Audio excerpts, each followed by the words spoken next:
whatever you want to call it, and the speaker. You'll have 5 minutes. I'll ring the bell at 4 minutes 30, and then we'll go from there. Are we on? You are. Thank you very much, Mayor Hannah, for giving me this opportunity.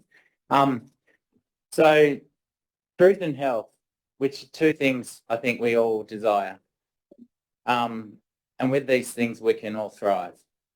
Now, hopefully, I speak for everybody in this room.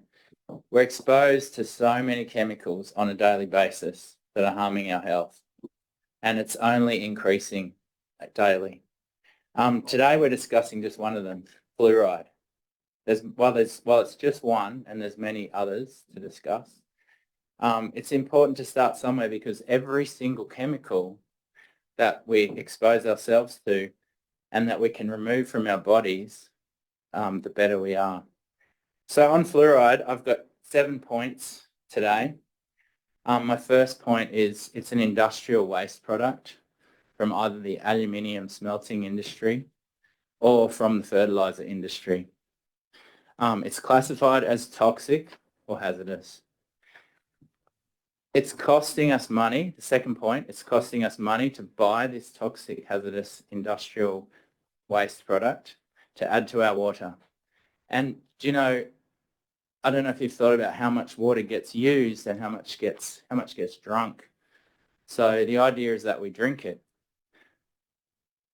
Over 99% of the water at our taps is not drunk. It's used for flushing toilets, watering the garden, industrial use, showering, washing, etc.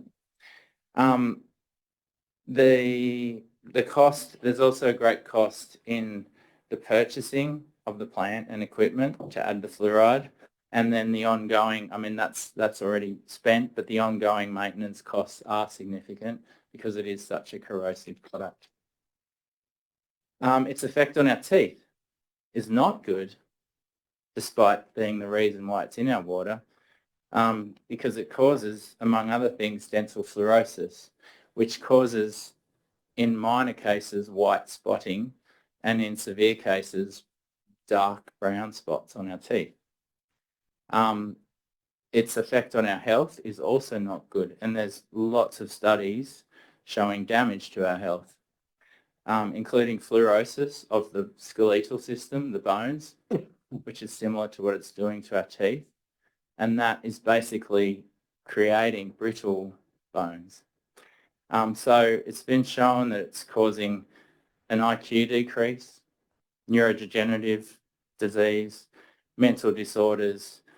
It attacks the thyroid, bone cancer, bone fracture, and arthritis. Even if it did have a positive effect on the teeth, if it's damaging the brain, like the studies have shown, shouldn't we just repair the teeth? And because repairing the brain is a lot harder, or impossible. And then my point 6 is that, and this is where it gets even more shocking. Out of the world, you would assume that we're not alone, that most countries are fluoridating their water. Well, the reality is, in Europe, 2% of European countries fluoridate their water. So that's 44 out of 48 European countries that don't fluoridate their water. And in the world, that number is 5%. 5% of the world fluoridates their water. In Africa, only 1 out of 54 countries fluoridate, and that's Libya. So it's a bit mind-boggling why Australia, USA, New Zealand, and a handful of other countries are fluoridating. And then point 7 is that if it's only in our water to help prevent tooth decay, which it doesn't. But this means it's a medication, which means it's a forced medication without a consent. So is this an experimentation, an unethical experimentation? Does this go against the Nuremberg Code? Then we discussed dosage. If you drink 10 glasses of water, what about someone that drinks 5 glasses of water or 20 glasses of water? And all the other sources of fluoride we may get in our diet. So even on toothpaste, there's a warning not to swallow the toothpaste, fluoridated toothpaste. And a dental treatment with fluoride, the dentist tells you to spit that fluoride out. So why are we swallowing it? It doesn't make any sense. In Queensland, the councillors can actually vote to remove fluoride from their water, and so far 32 out of 77 Queensland councils are not fluoridating.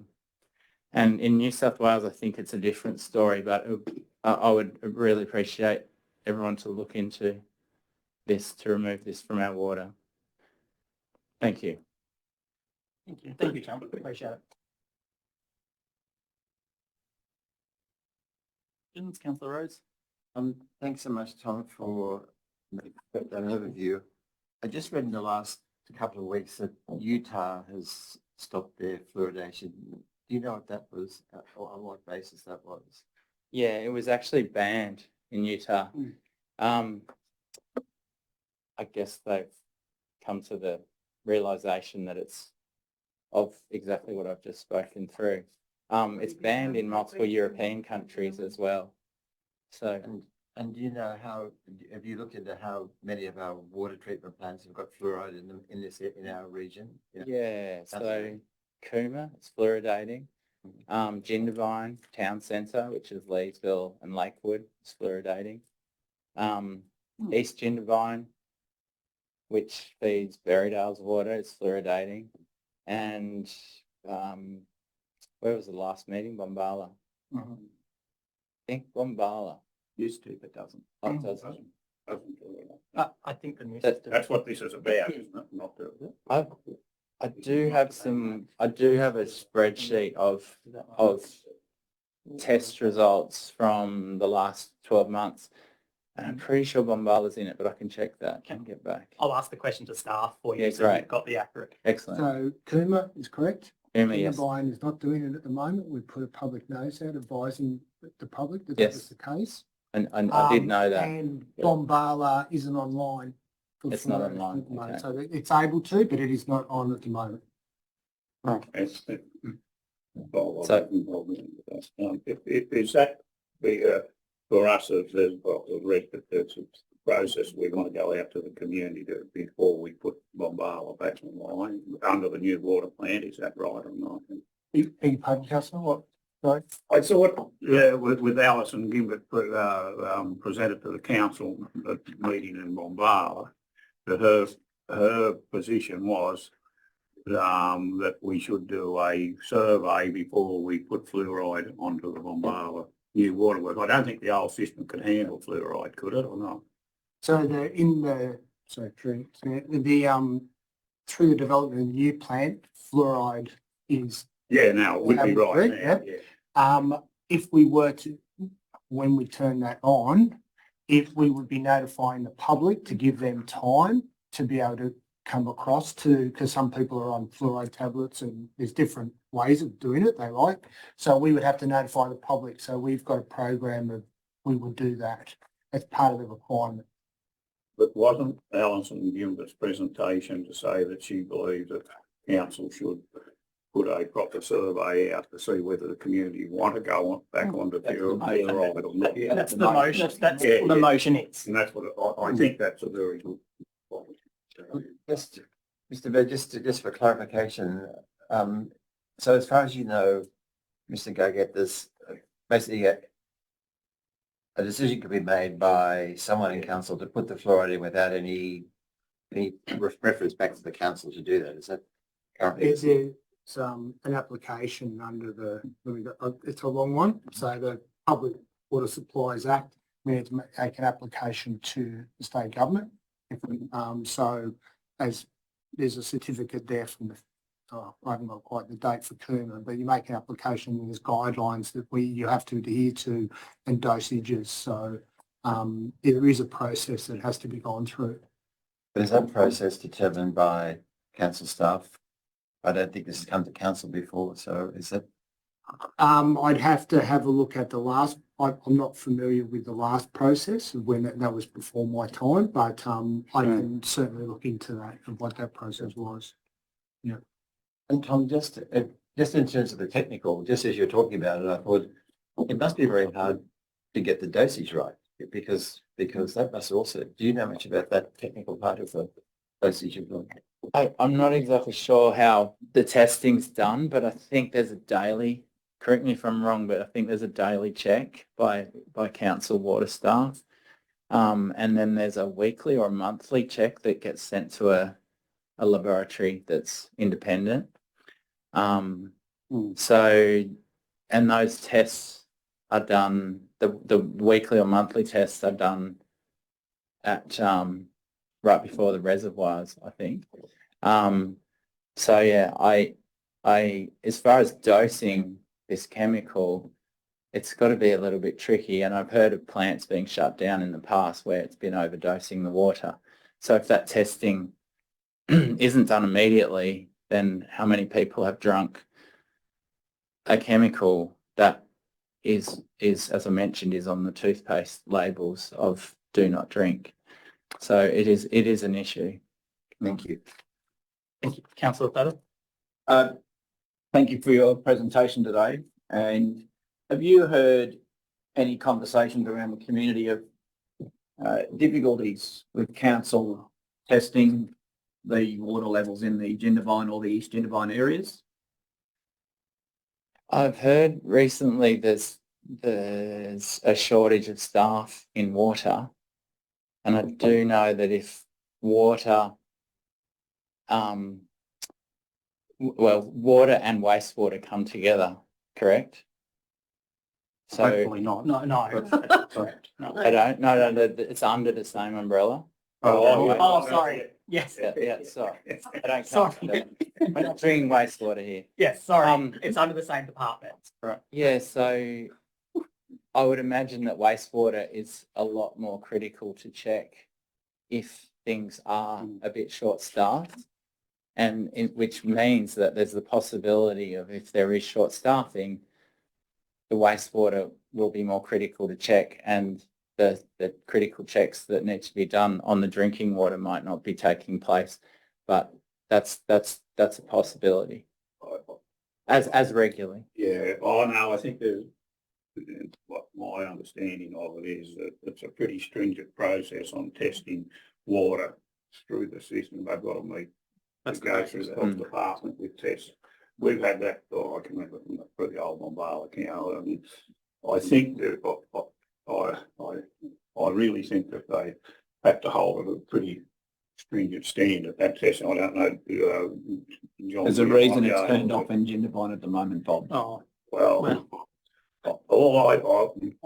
my experience with water is, and that is that there is a pretty high standard of testing of water, either weekly or daily, and it's got to go through the health department and that. You're not out there doing it that way. sorry, councillors, you're in debate. We're not. I understand what you're saying, but I appreciate what you're saying. Staff want to answer. Yeah, I'd like, but we're actually in a public forum. We're not in debate. Second part to my question. Tom, could you share with us what steps you've taken to remove fluoride? Because I listened to your story the other day and you explained some of the steps you've taken to ensure that fluoride doesn't get into your body as a consequence of some medical issues you've had in the past. But can you help us understand what you do to make sure you don't get exposed to fluoride? Yeah, I mean, having had major health issues from 2006 for a number of years that are now through, this goes back to my first point of health and truth and chemicals and undoing that load, like as much as possible. If we can undo every single chemical load, it's fantastic. So I've looked into water for a long time. And the only thing that will remove the fluoride that I've found from testing with ALS labs in Canberra was reverse osmosis. So I drink reverse osmosis water, and I add my own minerals back into that if I want to. I feed our dog and our chickens reverse osmosis water too. I can't, to filter your whole house though is almost like financially and kind of ridiculous. So I still shower in fluoridated water and chlorinated water. Although I do have a whole house filter, and that removes the chlorine at the point of use. But I water our garden, our veggies with fluoridated water, which I'd rather not do. And, you know, if I eat in town, although Jindabyne currently the system is meant to be functioning, but it hasn't been. So if it was functioning, or if I eat in Cooma, I'm going to be exposed to fluoride there just from having something that's been cooked in water. So yeah, I do take great steps, and I always have. And I was pleasantly surprised when I moved to Jindabyne in end of 2019 from Canberra that I did test the water. I tested the lake water, I tested the tap water, and they looked the same. And the only difference was that there was chlorine in the tap water because there's no such filtration. There's the addition of the chlorine, and there was no fluoride. And so I was pleasantly surprised there was no fluoride. Yeah, in the East Jindabyne's water right now, there is fluoride. Councillor Davis. Tom, I don't know anything about you, so do you have any qualifications in this area, or is it just personal experience, your personal view? He drinks water. I'm asking. Yeah, I'm a health coach, and I've done lots of research into health myself. I'm a mechanical engineer, and actually everything I do relates to health nowadays after being sick myself. And I said this the other day, but when you are healthy, you've got 1,000 dreams, and when you're sick, you've got one dream, and that's to get healthy. And so that's that. As far as water and fluoride, I just know from reading the research and working as a health coach, I would tell people to filter their water and get the fluoride out of their water. So many of the guidelines that indicate why we need to use fluoride come from the NHMRC.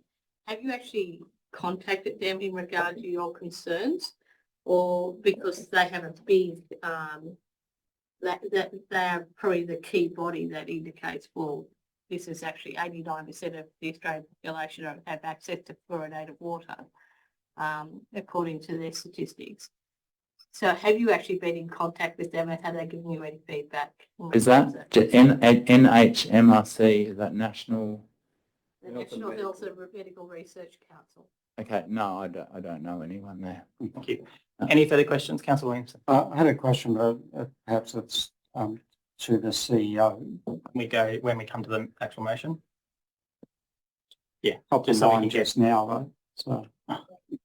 So I'm just looking at the New South Wales government's obligations in respect to fluorination. So just want to confirm that we do have approval from the state authorising authority to fluorinate. Secondly, you need to get approval when you construct or modify a fluoride plant. I understand that we've just constructed a fluoride plant in Bombala. Did we in fact get approval to do so? And thirdly, you need to get approval before commencing to use a new or modified fluoride plant.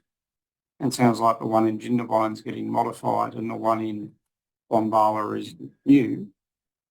Do we in fact have approval to operate those? I'll refer that to Mr. Gargett. Please. Okay, so for Bombala, we haven't got the final sign-off to be able to put that into the system yet. We still have to go through that finalising that process. So the application's been made, they've given us guideline, but we haven't got the final sign off yet. Is that to turn it on, construct it? Or to do it at all? Construct it, just not to turn it on Okay, to actually thank you. enter it. So, Mhm. yeah. So that was one. What was the Gingerbread. So it's opening in Gingerbread. Is it getting? the new plant or the current Oh, one? if it's currently not working, are we fixing it so that we can turn it back on? So from what I understand, it's about training of staff in the actual testing that you have to have qualified staff to have to go through a plan. So I can confirm, I'll confirm that. Pity our manager of water and wastewater, he was there earlier, we could have asked him, but if he's available, I can get him to come down and confirm that. If we like. But it's not a change to the infrastructure in No. Gingerbread. Not that I'm aware We've of. just turned it off because we haven't got people. Under our requirements, we have to have trained staff, and there's been a high Always turnover good thing. of staff. Thank you.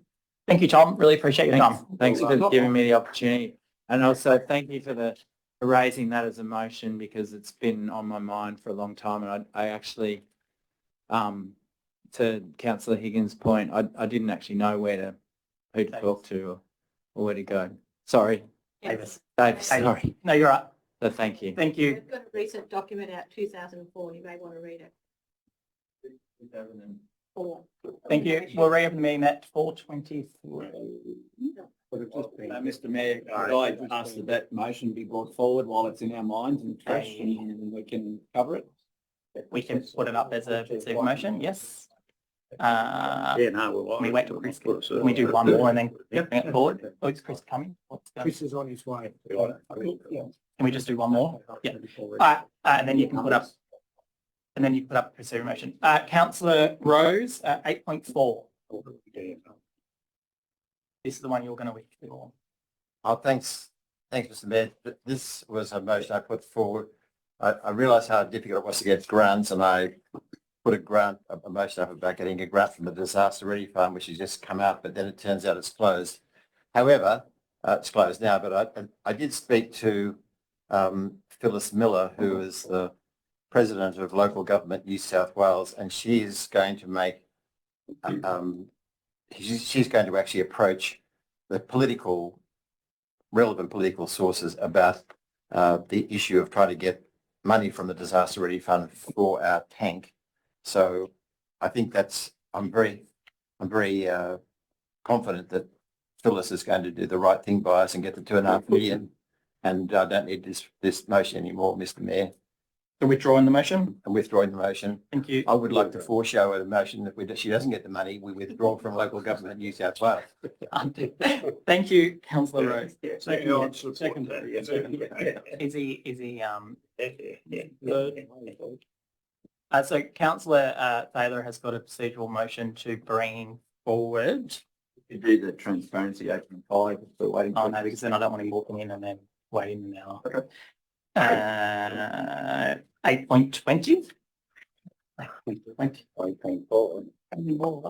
page is that on? Sorry, Councillor Thaler asked 118. Councillor Thaler has asked us to move it forward Why is that? so he can debate it now. Yes, so we just finished talking about it for 20 minutes. I just thought while it's in our mind. And they're just at the water manager was coming down. Oh, Yeah. good. Yeah, good. Yeah. That makes sense. Yeah, it does. All right. That's right, council. I don't know. Procedural motion. So councillors, we don't need a seconder. This is only to move 8.20, the fluoride survey, to now. Like next debate. All those in favour, hands up. Councillor Higgins, Councillor Elliott, Councillor Stewart, Councillor Williamson. Councillor Rose, are you for or against? I don't know what your hand's doing. No, I'm definitely for. Hands up. And Councillor Rose, Councillor Hopkins, Councillor Thaler, Councillor Hannah, all those against. Councillor Summers, Councillor Rooney, Councillor Davis. All right, so we'll debate 8.20. So Councillor Thaler, then that's on page 118 for councillors if you... Councillor, do I have a seconder? Councillor Williamson, thank you. Councillor Thaler. Thank you. I want everybody to be clear. This is to undertake a community survey, and this is on the basis that presently Nimbin does not have fluoride, Redbow does not.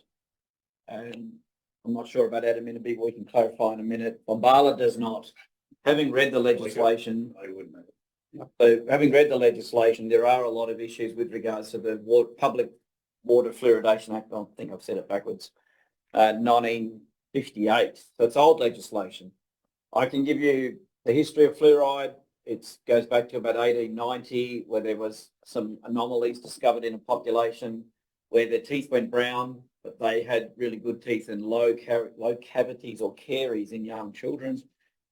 And when they tried to understand why the teeth went brown, they found there was high fluoride in the water. I brought some samples. We've got a tooth mousse, which is 900 parts per million fluoride. This is really toxic stuff. You're not allowed to swallow it. The one I use has no fluoride. It's an abrasive, it's a polish.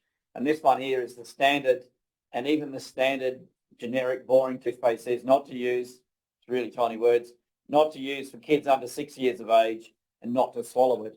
And if you do use it with kids, you use a small P on your toothbrush.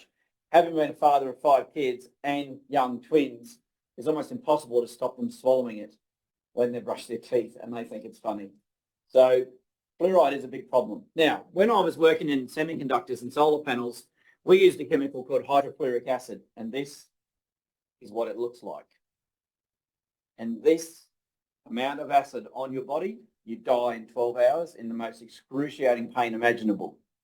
This is what you put on your body when you're using the acid. This is a calcium gluconate gel, and when we would use hydrofluoric acid, we would cover the gel on our arms and our chest, chins, twice, 2 applications, let it dry. We would wear disposable aprons, rubber aprons, safety glasses, face shields, short gloves, long gloves, a lab coat, and half of that shit went in the bin whenever you finished using the acid because you could never know what it was on.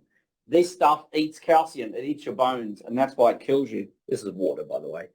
But it is one of the most toxic chemicals known to man. HF, hydrofluoric acid. I hope you didn't get scared, Mr. Mayor. Oh, I didn't. So there is a pile of information. Did we know that we actually poisoned the people in Jindabyne when the plant failed in Snowy River Shire, discovered during routine daily monitoring the fluoride level delivered to Jindabyne was above the guidelines, and we got up to 2.8 milligrams per litre. The limit maximum is 1.5. I think we target 1.1. We'll clarify in a minute. The USA has mandated no more than 0.7 milligrams per litre. Supreme Court in America has actually ordered fluoridation stop in some Thank you, towns. Councillor. Time.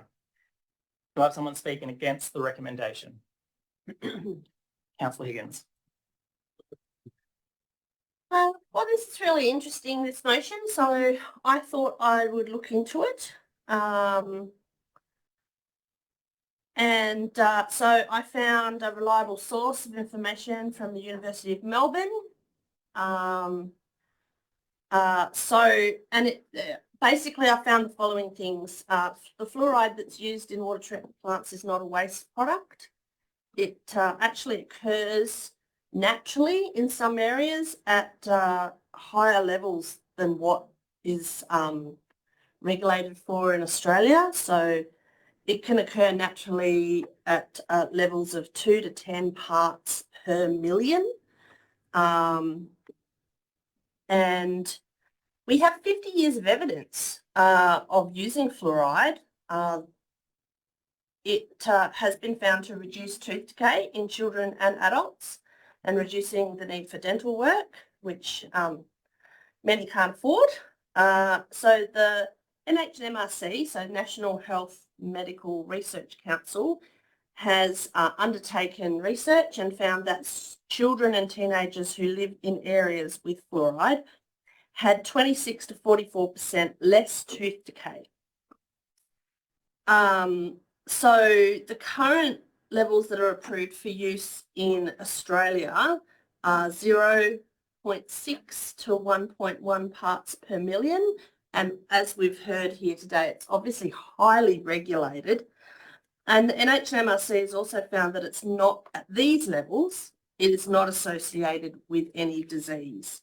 So I think that there is a good reason why most of the water supply in Australia is fluoridated.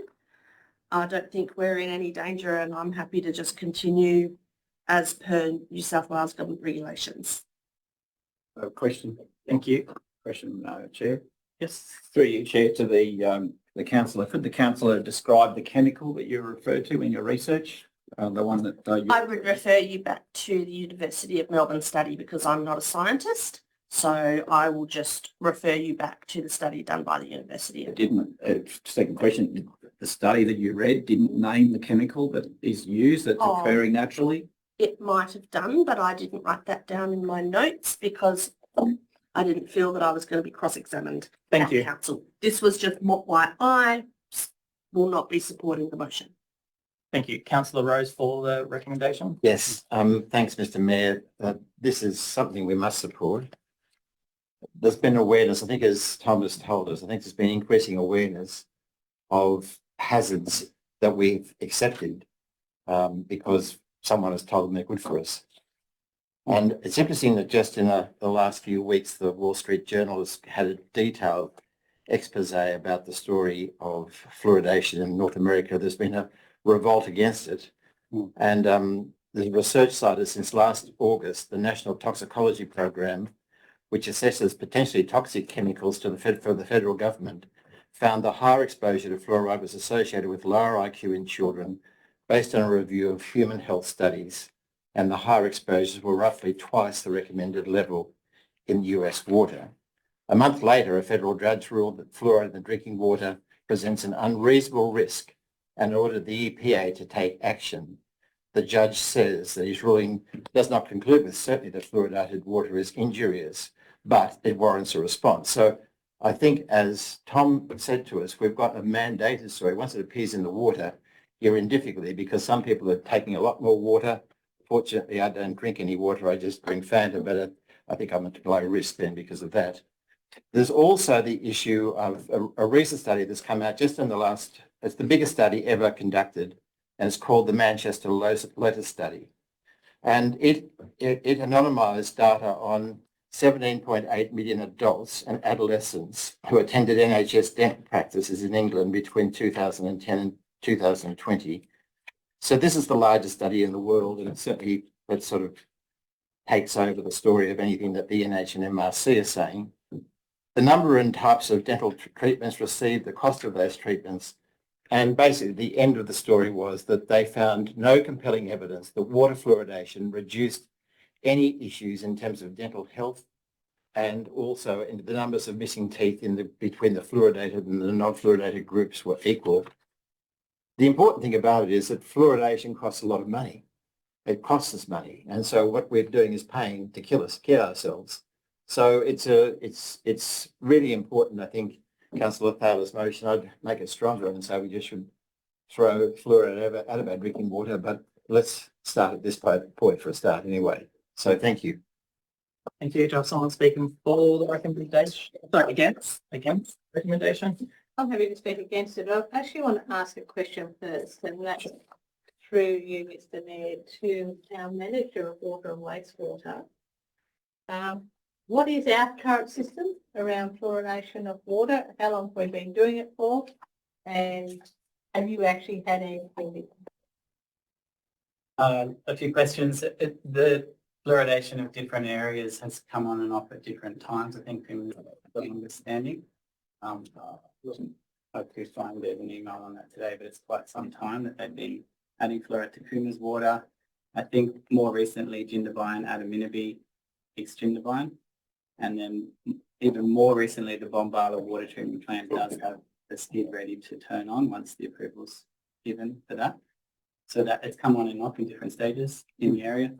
What was the final question you asked? Sorry. Have you had any community complaints? Community concerns. Yeah. Sure. It's a topical issue. It's controversial. And so some of the points raised are raised very frequently by individuals in the community. So yeah. I'd say I wouldn't, well, yeah, let's just say yes. So as far as the number of them, I couldn't say. So But it's always something. People are concerned about a chemical in their drinking water supply, so I can understand that.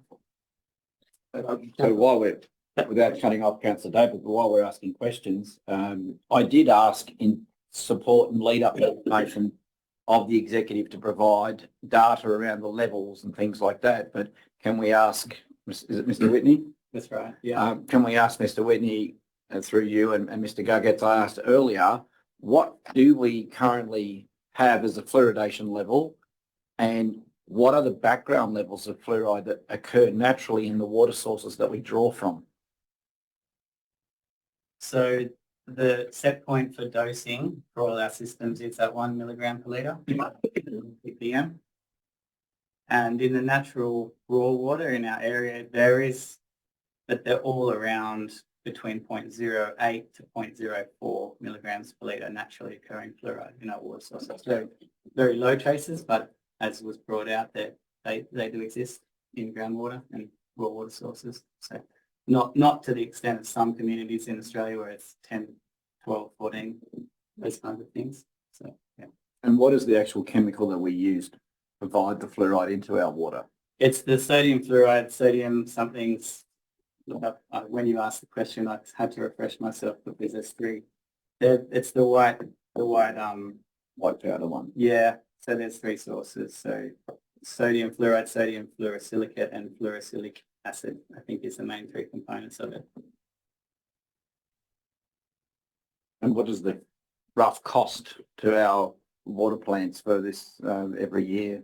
It's a good question. Look, New South Wales Health have donated the skids because, as you're probably aware, they're very strong.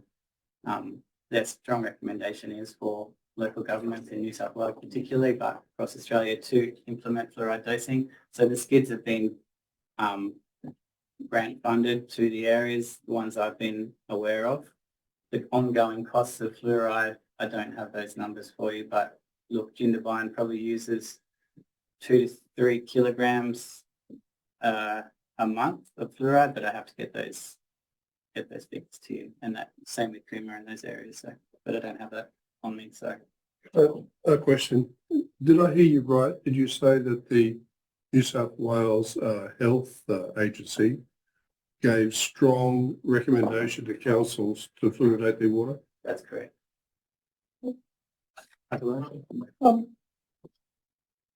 Which of our communities do we not provide fluoridated water to?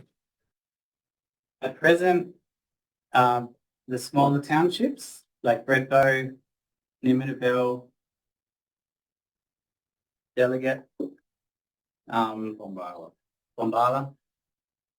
Dalgety, that's correct. The other ones have got the dosing.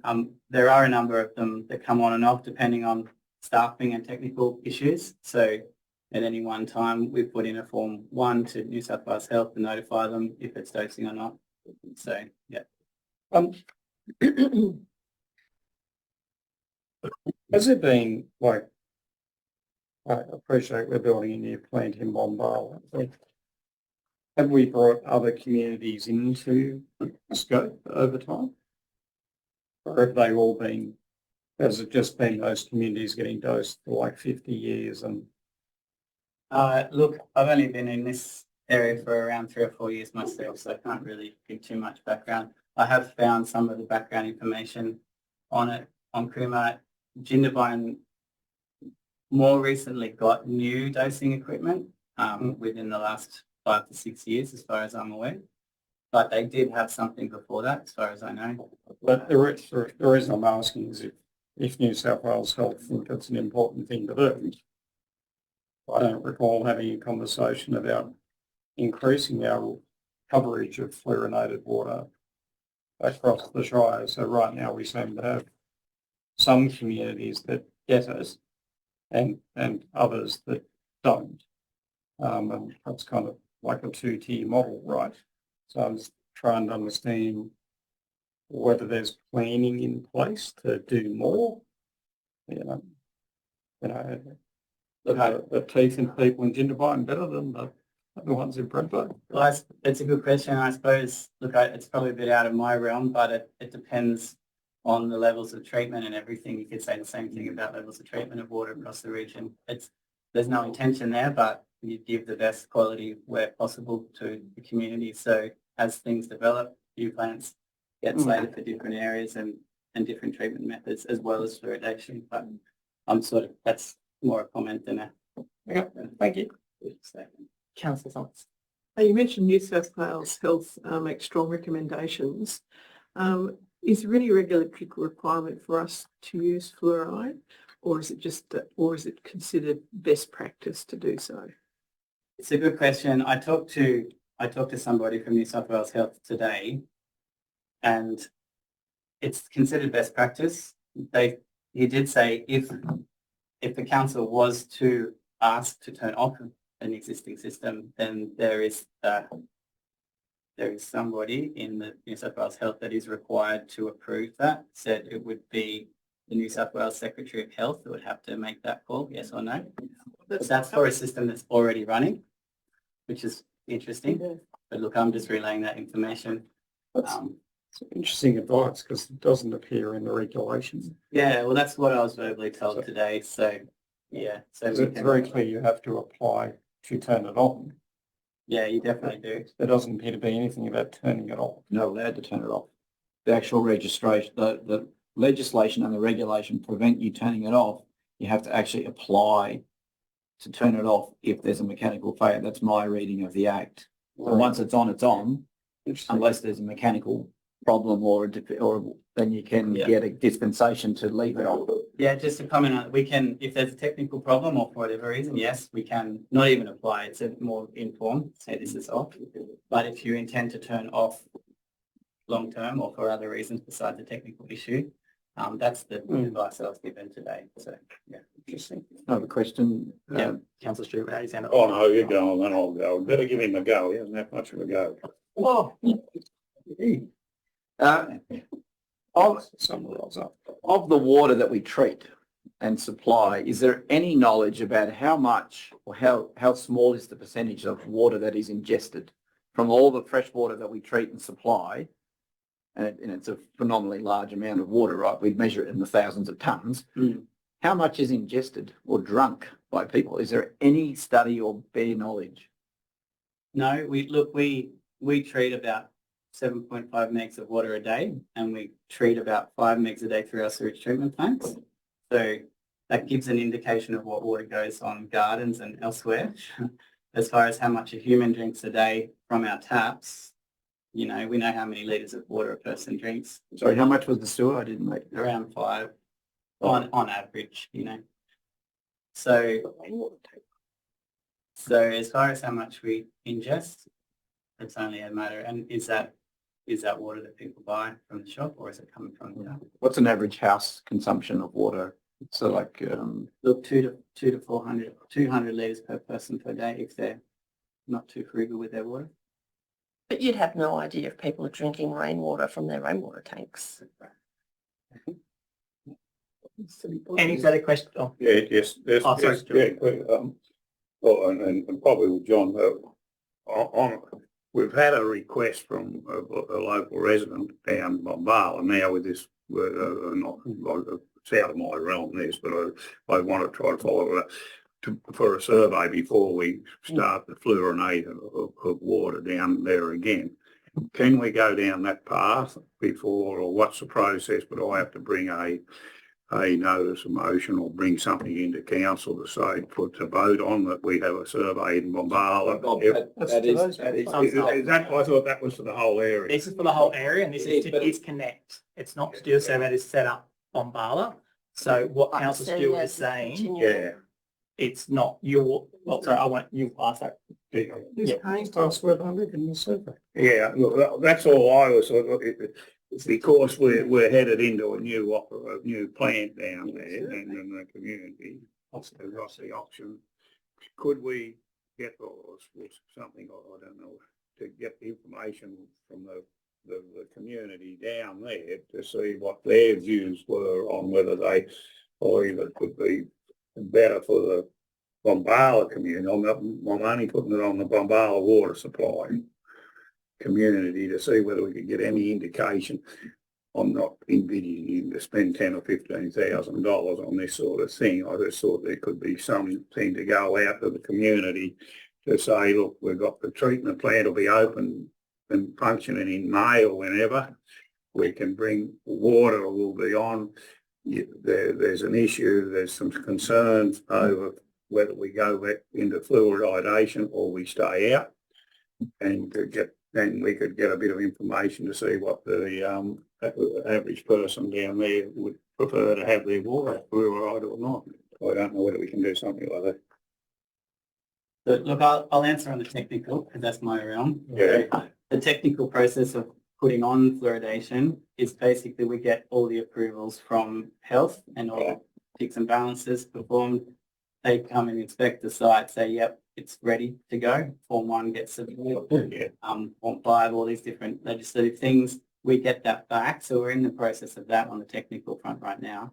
And then there's community engagement because there are people out there in the community that take fluoride supplements. So they need to know that that's happening so they can be aware of that. So there's that engagement process. But this is all to get the fluoride activated. But if you want to put it to community for the question being asked, it's a bit out of my realm, I suppose. Oh, no, that's all. Yeah. I'd just like to know. We'll get the CEO to answer that. Yeah, through you, Mr. Mayor, maybe just a suggestion, given that this motion here relates to a survey across the whole LGA, why don't we separate that discussion about Bombala and we can get an update from Chris as to where that's up to in the process, what is the process, how far along we are with that, and what options there are for us to do that survey and determine from there whether we continue with the current process of turning it on, or are we actually too far down the track now that it's going to happen anyway? Oh, yeah, no, well, that's all. I think we can take that offline and have that discussion with I think that separate it from this motion. And to assist Chair, I'm happy to amend the motion. I'm just thinking up some ideas that we could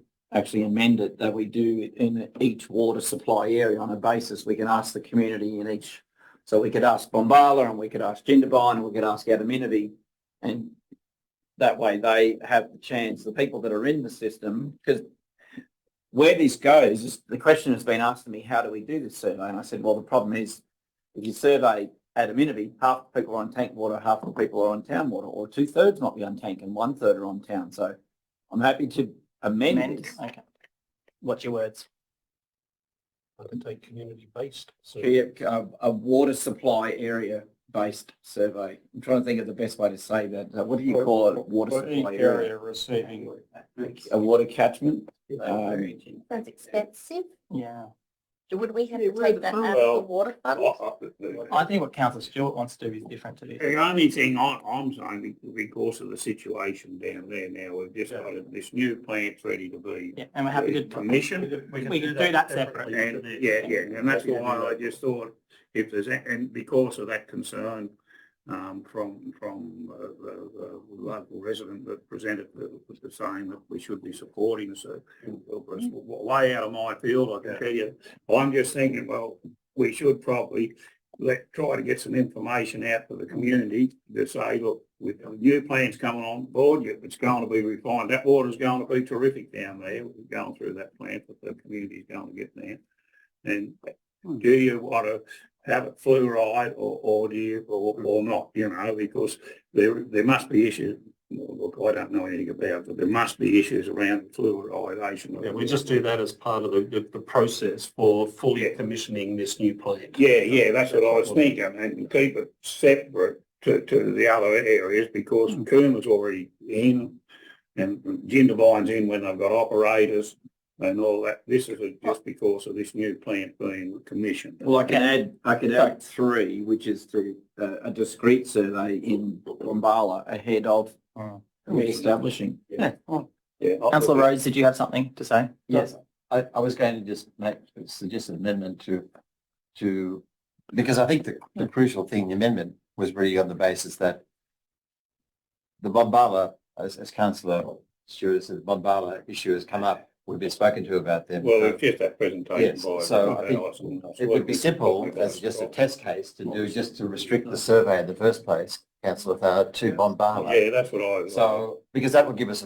a sense, and that'd be simple, so that we undertake a community survey Yeah. in Bombala So just, sorry, into the desirability of using fluoride in the new water supply. Oh, yeah.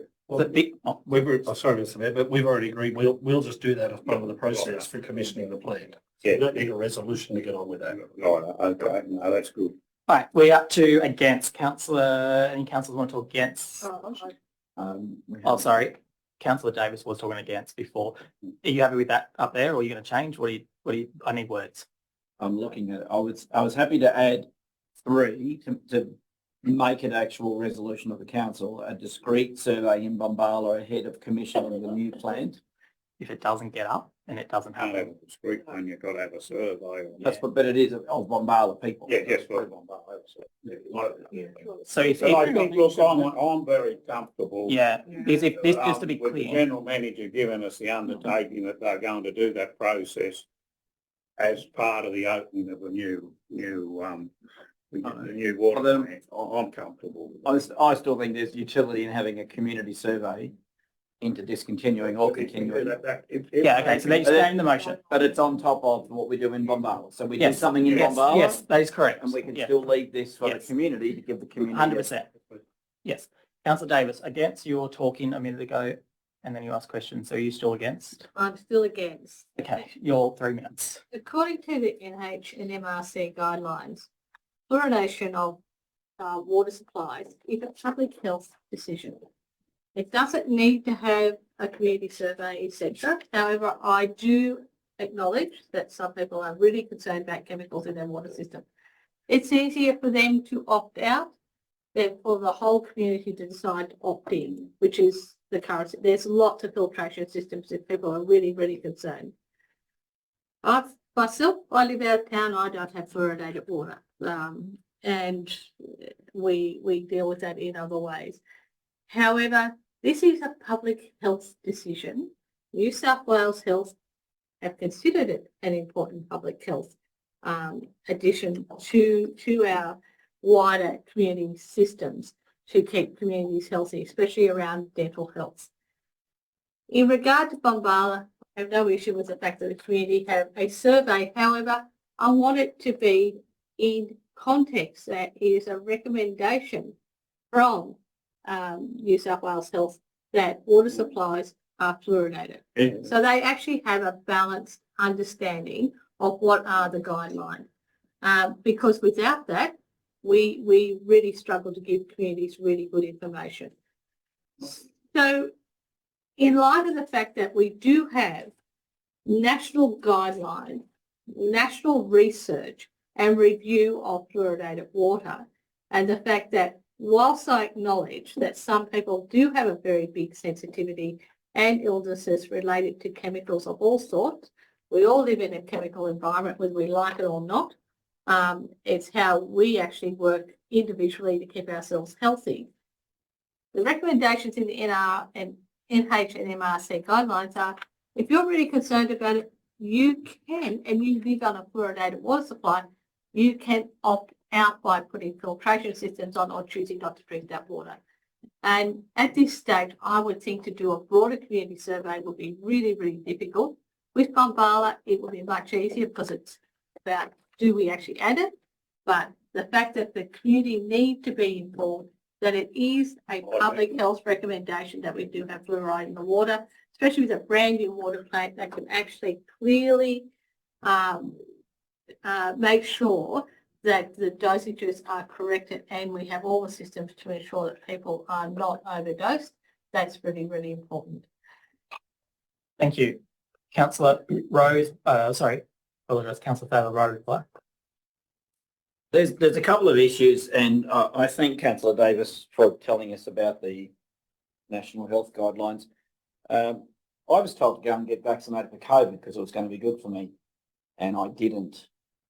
And I'm one of the lucky ones. So we've had instances in very recent memory of the government telling us what was best for us and then realising that they were wrong. And then when we challenged, Point of order. That is not factually correct. That is Councillor Thaler's Sorry. personal opinion. I understand it's not a point of order, but. So the point of relevance is, as I've said in my background, Australian Commonwealth Constitution, subsection 51(23) capital A, prevents forced medical conscription. We call this the bubbler argument. I am allergic to fluoride and I've jumped off the bus from Sydney and I'm in Centennial Park and there's no businesses open and I'm dying for a drink and I can't drink the water in the bubbler in the Centennial Park. It's got fluoride in it and it'll kill me. When we put fluoride in, we remove everybody's choice.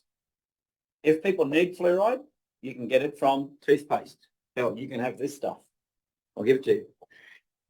It's easy to get fluoride.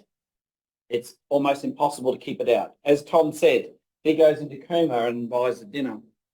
It's cooked in fluoridated water. So he can have an expensive system at his house, but he can't stop fluoride getting into his diet. It's called forced medical conscription. And when we say it's a guideline or it's the best science, I've heard that a lot in the last 5 years.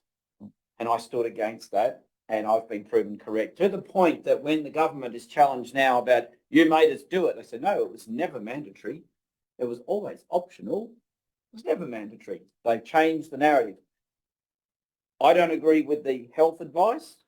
I've worked with the industrial chemical. I forgot the other part of my props that I brought in. That's raw silicon. So that and that is basically what you're putting in the water to try and get a little bit of fluorine into your teeth. Now, you look at me and you think, oh, it's that idiot. Look at, he's missing a teeth. I have no fillings. I grew up on fluoridated water in the Shoalhaven, and I haven't had fluoridated water for 30 years. All right? There is no clear evidence these days that links dental outcomes to fluoride in water. What is much stronger is the mechanical act of brushing teeth. We have seen a lot of studies in the 80s assessing fluoride, and then in the late 90s and to now, we see the rise of sugary drinks. The dental caries in children are off the charts because of the sugary drinks. So fluoride is not a salvation against that. The studies are out of date. The science has moved. America has acted. Europe has basically banned it. China won't touch it. We are on the wrong side of the debate. I would like to give the people of Bombala the choice. They have been without fluoride for some 8 or more years. Thank you, Councillor. Before we turn it back on, let's allow them the opportunity. That's what this I motion put the is. motion. All those in favour? Councillor Elliott, Councillor Stewart, Councillor Williamson, Councillor Rose, Councillor Thaler. All those against? Councillor Summers, Councillor Higgins, Councillor Rooney, Councillor Hopkins and Councillor Davis and Councillor Hannah. Lost. Moving on, 8.5, improving transparency. Councillor on page 86. Councillor Williamson. Bear with me for a moment. How long are we going for today? Improving transparency. That's it. Yeah, I'm old. The easy one to vote. Yeah. Yes. You'll get that. Thank you. Do I have a seconder? Sorry, what, so before we, what are we up to? 8.5 Okay, and it's Page page 86. thank you. 86. Discombobulated with. There's another nutty one. That's why it's easy to improve, right? But what was your question, Councillor Summers? Did you say, was this another nutty motion? Councillor, do I have a seconder? Yes, I'll second. Councillor Thaler, Councillor Williamson, you have 3 minutes. Thank you, Mr. Mayor. I'm pleased to bring this motion back to council. Those councillors who were here in the last term might recall that at our last meeting I brought this motion and many councillors supported the motion but not at that time and encouraged me to bring it back in the new council. And that's exactly what I'm doing. This motion's all about transparency. It's about ensuring the community have access to the deliberations of council. they can see what we do, and they can participate more fully in the civic life of our community. So you all have it in front of you. Effectively, it opens the doors to council. It will allow members of the public to attend our briefings and meetings between formal council meetings and before council meetings. I think particularly the before meetings are really important because that's where councillors can ask questions about the motions that are before us. Many of those questions come from the community. It gives those community members an opportunity to hear the answers to those questions in the same time and place that councillors do. I think, making that process open to the community can only be for the benefit of everyone. We have technology that allows us also to publish those meetings through webcasts, and that's in here as well. So look, I won't take any more time. I think this is just a no-brainer and obvious motion that opens the doors of council to the community. It's also in alignment with the direction that the Minister has proposed in his recommended changes to the way councils operate. So with no further ado, I will put that to the debate. Thank you. Thank you. Someone Can speak? I get just a point of clarification before you go? Question? Just to the general manager with the chair. I'm a bit concerned about the code of meeting practice that we'd have to change the policy because I thought, and I'm going back a few years when, of course, we never, from the former council I was involved in, we never had briefing sessions. We just went straight into council scenes, and then we come up here and they had the. I thought it wasn't a part of the meeting. It was just formed by that group of councils at the time to have these briefing sessions and to keep them in confidential. I remember at the time, first up, I argued against them. I said, no, we should, if you're going to have the briefing sessions, you shouldn't be, there should only be those very limited things in confidential that more or less is a confidential report. I got voted down by the councils of the day, and that. But then so I was just surprised that we'd have to change the code of meeting policy if we wanted if Councillor Williamson's notice of motion gets up. The difference would be that this is proposing to make those briefings open to the public as well. So it is fundamentally a change to what happens currently, because we have those briefings now. Yeah, it's only but it wasn't a code of meeting policy when it first was brought in. That's what I'm trying to go back to when it was first brought in. It was just a decision of the council to have the briefings. To have briefings, and then they decided to have them that they should be closed. They're not. I can remember strongly. I think Councillor Rooney would remember me arguing against them and not being happy with that process. I was not happy. No? I was not happy. I voted. Yeah, I wasn't happy with it because I didn't think it was council. And whether this gets up, but the process would be, I thought if we got up, we just go back to have the briefing sessions without having to change the without having to note it in your code of meeting practice is what you're suggesting. Yeah, that's what I'm thinking, that we wouldn't have to change the code of meeting practice if this gets up. We just go back and have the briefing sessions, but they're open. Yeah. The as Mr. Rawlings just highlighted there, the current code of meeting practice, so pre-meeting briefing sessions, sections 3.32, 3.33, it's actually already in your code that says pre-meeting briefing sessions are to be held in the absence of the public. So your code already says it won't have the public. Okay, so if you're going to have the public, you will need to change the code. Wouldn't this motion have that effect though? There's a process that you're required to go through for changes to your code of meeting practice, which is to put it out, any proposed change out on public exhibition, consider submissions. Well, more than happy to amend the motion to reflect that.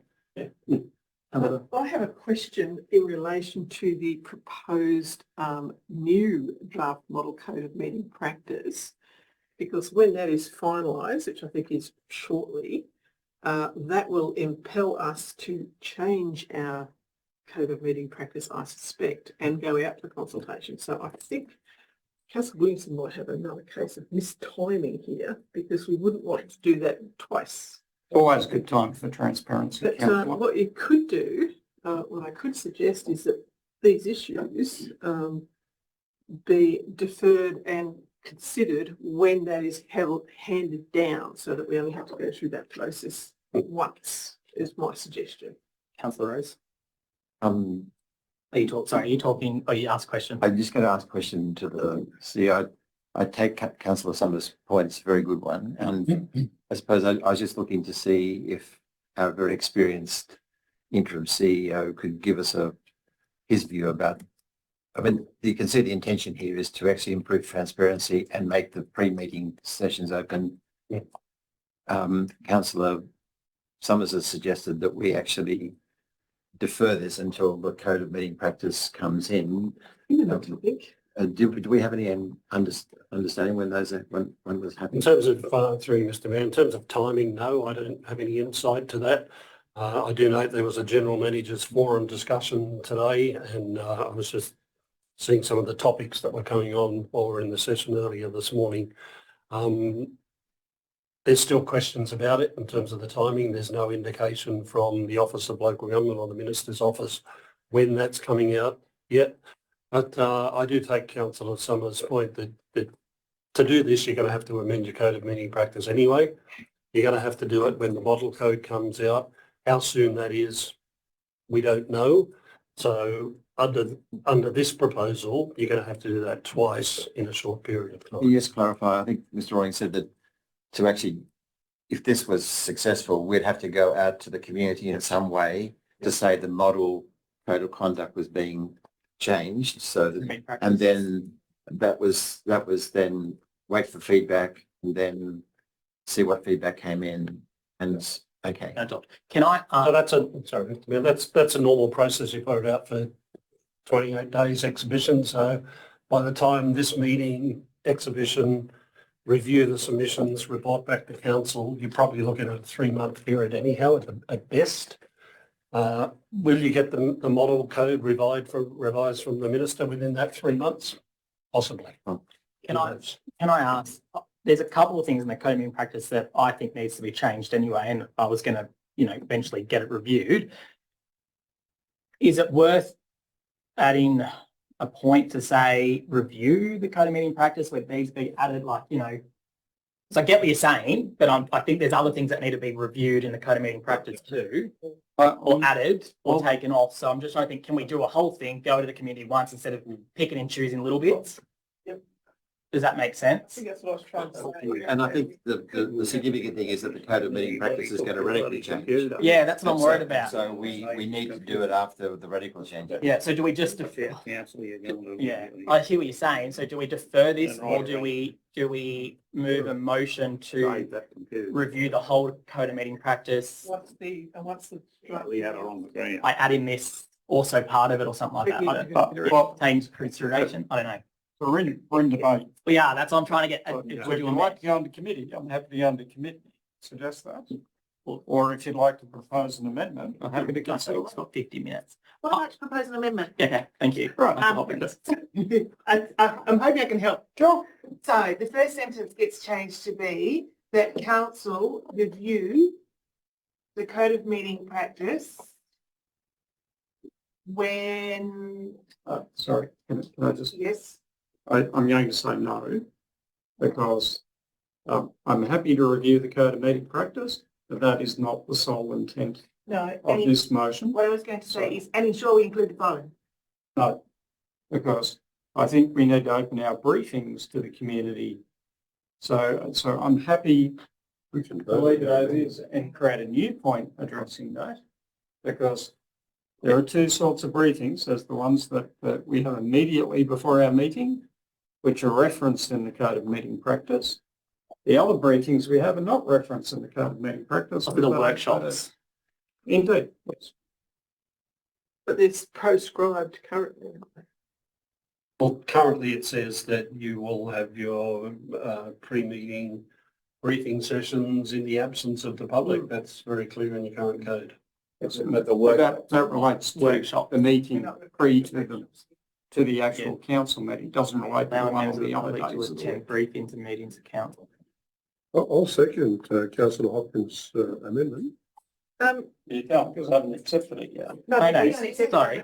Yeah, she came. So I'm happy with what you're proposing. Don't leave the All table. I'm saying is that Oh, Councillor it's not at this level, it's down here. That's the I think it's a touch screen, watch out.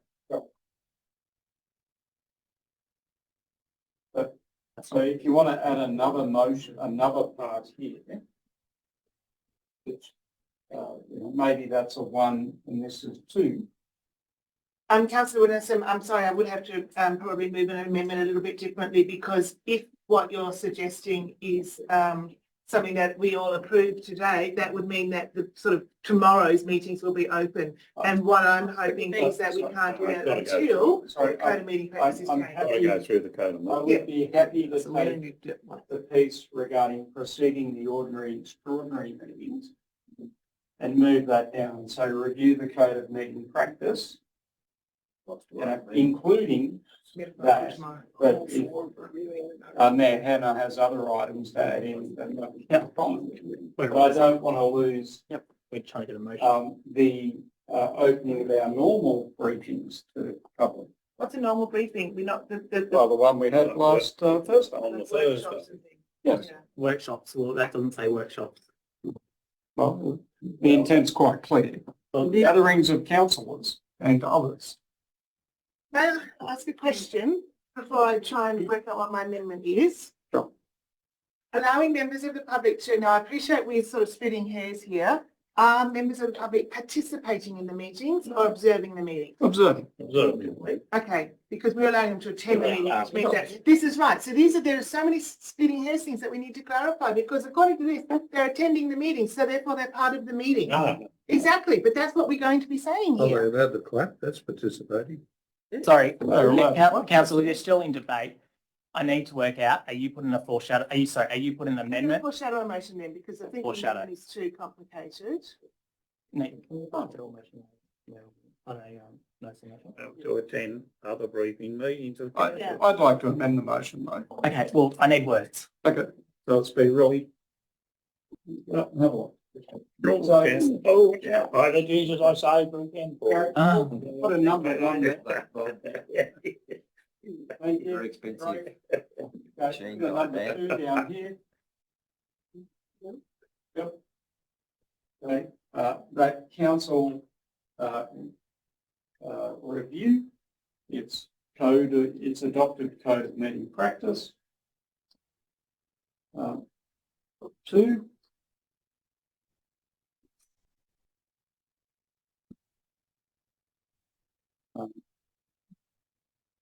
Consider opening pre-meetings to the public. Workshops. No, just the pre-meeting to the public. That's the only bit that's in the code of meeting practice, Yeah. right? And so we can and allow them to attend Large A has to go. briefings or meetings I of don't think we'll get council. many here, but anyway, it's the opportunity. These redundant, they removed. No fee. Fee can go. Well, this is a good one. Okay. Okay, Luke, how about A, allowing members of the public to attend to view the briefing meeting of council? That takes out their participation. To attend but not participate. Or attend to view. It's not cheaper, but, or attend, not participate, yeah. Mr. Dunshea, do we need to clarify that this isn't a briefing? Well, I think so, because that's where I thought you were going with that, allowing members of the public to attend, not participate in the pre-briefing meeting of council. The pre-meeting briefing of council, is that, I'm not sure what that means. I want to be very clear. Yep. This first one is about attending meetings of council that we have through the weeks, briefings, Workshops, workshops. budget sessions. Yeah. Oh, no, you go. That's what that's about. This one's about looking at the code of meeting conduct to consider opening pre-meetings to the public. Because as you advised, we would have to set the code of meeting. Yeah. Councillor. So regular meeting, no, obviously a certain amount of notice has to be given before a meeting. So the public need to be advised that we're having a meeting this date and this time. How do we comply if, in terms of just having public attending workshops and things? Is it a simple matter of just putting the dates, or we need to advise people within 70, are we getting? We would have to, over- through Mr. over- Ben, we would have to do that as we do with council meetings now. Oh, We would no. need to put a notice out Yeah. advising that council's having a meeting, having a briefing, having a workshop. Publish the calendar. Publish the calendar, yeah. So if that's the intent, then I think that wording in A, councillor Williamson, should actually be more or broader than that, saying allowing members of the public to attend, not participate in all briefings and workshops of the council. Is that's what you're suggesting? Yeah, that's No, understandable. no, Yep. But We're getting a bit carried away with all that. That's very clear now as to what your intention was. It was still Okay. still a grey area before, but that if that's your intention, that's what it is. Thank you. yeah, no, I like to, no. Oh. Well, I would support. Mr. Mayor, just to So I just clarify, I think you think might be overdoing it. Yeah, sorry, just sorry. to clarify the Wording's still wrong, the little A, what's that? Sorry, councillor Short, I'll come to you next. Oh, sorry. So number 2, review its adopted code of meeting practice to consider opening pre-meetings to the public, Pre-council meeting. pre-council briefings. meetings. Sorry, under formal the- council meetings. under the code of conduct, they're called pre-meeting briefing sessions. Okay. So that's their official name. And Trish, you can not leave it away. So that's very clear now. That part one is about all workshops, and you've made it clear as part of that. That All right, we're still in debate, so I'll go against. Someone speak against the recommendation. Councillor Stewart, 3 minutes. Oh, no, I just want to make a comment that I don't think workshops, and that should be included in there. This was, I mean, even the public would want to come to a workshop anyway. That's a long suffer. But anyway, if that's the case, but no, I think, and I would support, if we got designated pre-briefing meetings every Thursday in between our council meeting, that they are opened up to the public if they want it. Anything else, like if we've got from, say, with Gina giving on the presentation this morning and that, well, it's just, I don't think, there's no decision made. It's only just telling us where they're headed to in their operational plans and everything like that. And I think we're overdoing it, and we've got to keep it as simple if we're going down this.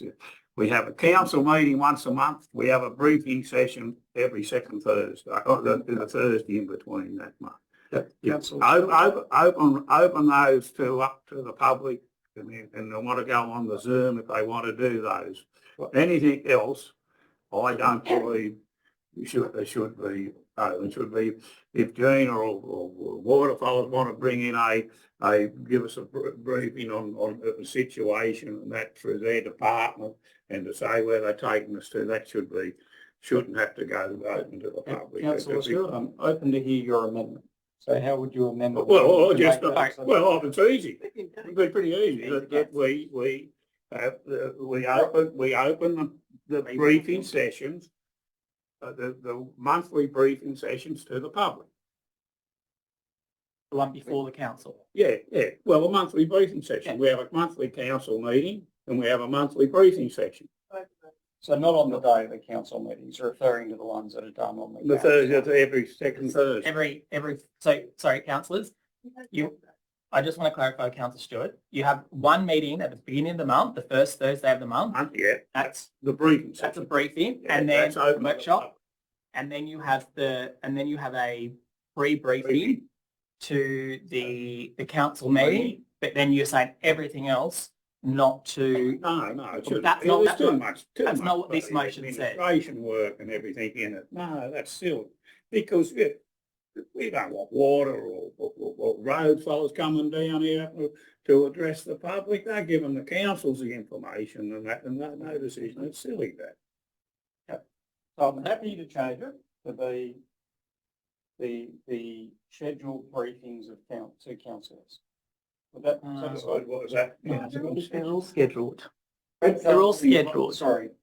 Allowing members of the public to attend briefings, scheduled briefings of council. Yeah.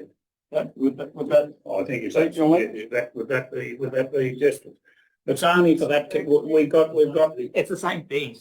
You have to be very, You need to say on the day of the council meeting or something. I agree that the pre-council meeting should be opened up. Yeah. So, I actually think we should just be open. We should just start the meeting at 9 o'clock and just go until we finish the business. Maybe, to be honest with you, it'll be a lot easier. Absolutely. But we won't argue that point. We'll argue that when we come back to amend the code of meeting practice.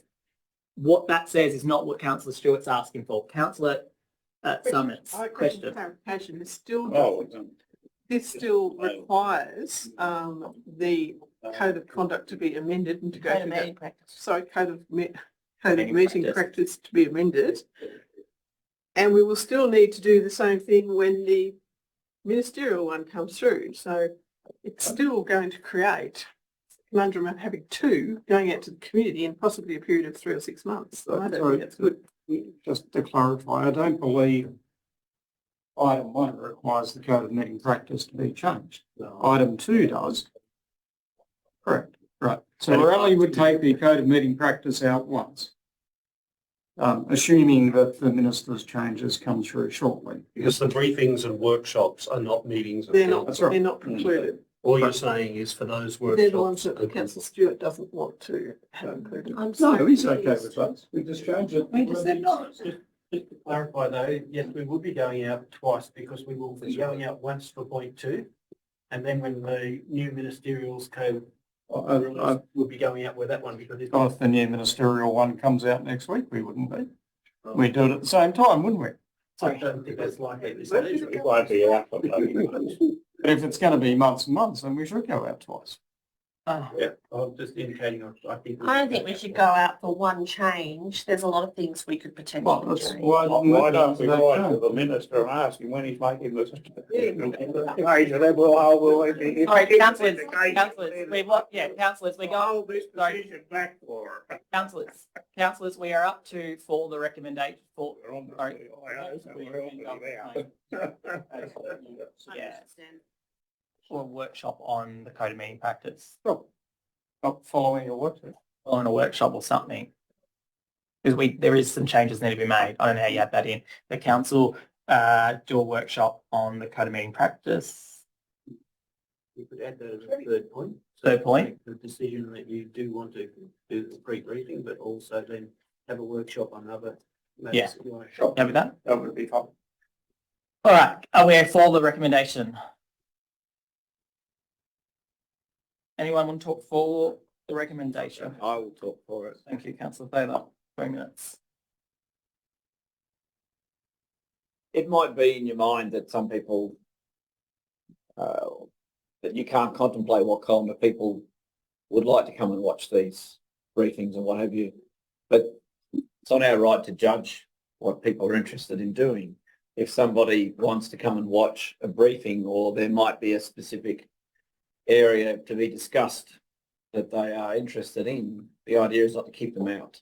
So at its heart, it's a simple kind of thing to suggest that we are available, we're open, and in some circumstances it might be handy that the people that have a specific interest, instead of sort of trying to ask us and we ask the staff and then we try to relay the answer back, they can be here, they can watch it.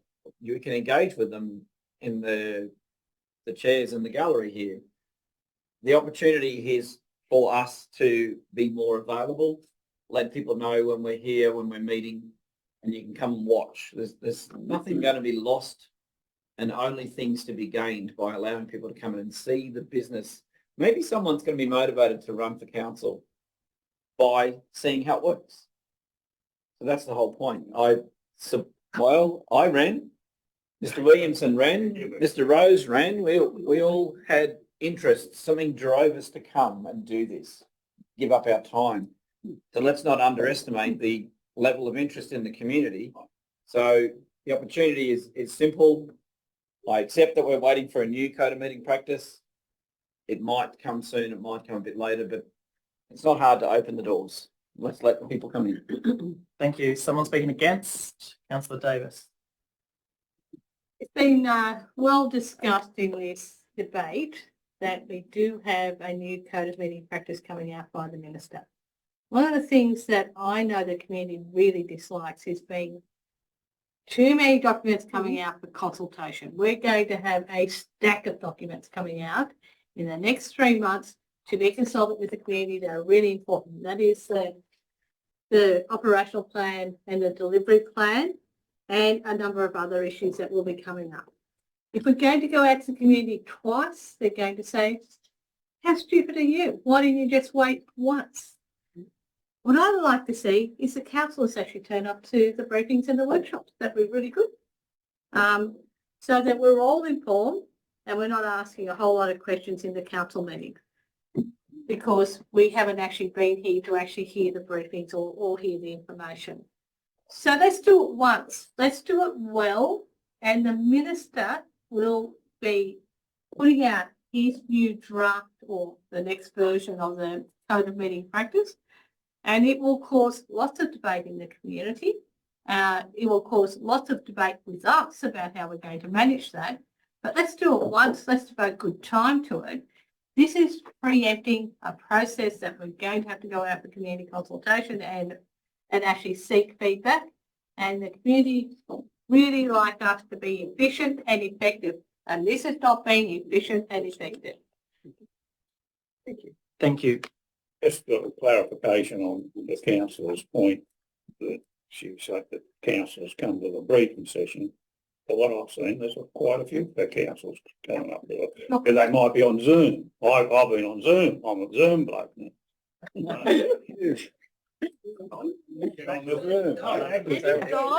All right, councillors. Thank you. I think that was Councillors. Councillor Williamson, would you like a right reply? Thank you, Mr. Mayor. And thank you, colleagues, for participating in the changes to the motion. As I said, I think opening the doors to the council chamber, to the community is important. We're all community members. We're not special. We should invite our colleagues in the community in to see what we do. Actually, having more people here in the room watching what we do might improve our own behaviour as well. That'll be possible. Indeed, we behave very well behind closed doors, Bob, don't we? 2.5 minutes. So okay, we're in a hurry. We've got a lot to do today. I'll put it to the vote. I just encourage everyone to embrace transparency. Thank you. With that, there is a foreshadow motion and this motion doesn't get up. With that, I put the motion. All those in favour of the recommendation that's on the board. Councillor Elliott, Councillor Stewart, Councillor Williamson, Councillor Thaler. All those against.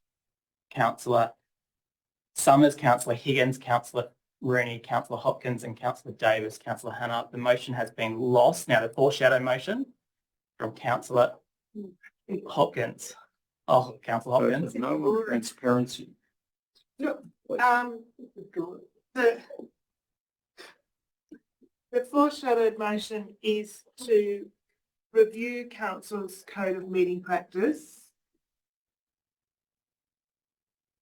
upon receipt of whatever the minister's review model code, advised model. I'm sorry, but I think it's mandatory. We don't need a motion. That's actually going to be the law. She wants to add something. She wants to add. Oh, okay. With a view to increasing transparency and allowing, please, Councillor Stewart, let me try, increasing councillors' transparency, increasing transparency. Councillors. No, okay, so we seem to have a conversation here, so I'll have a conversation.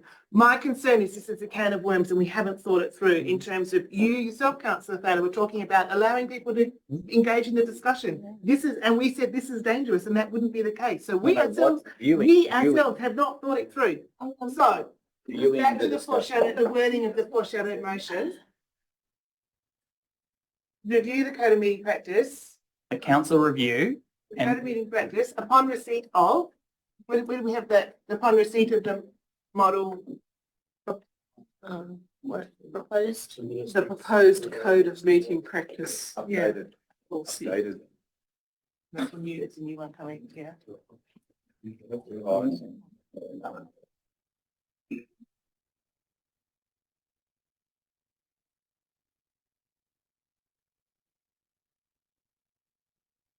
Yeah, it's closed.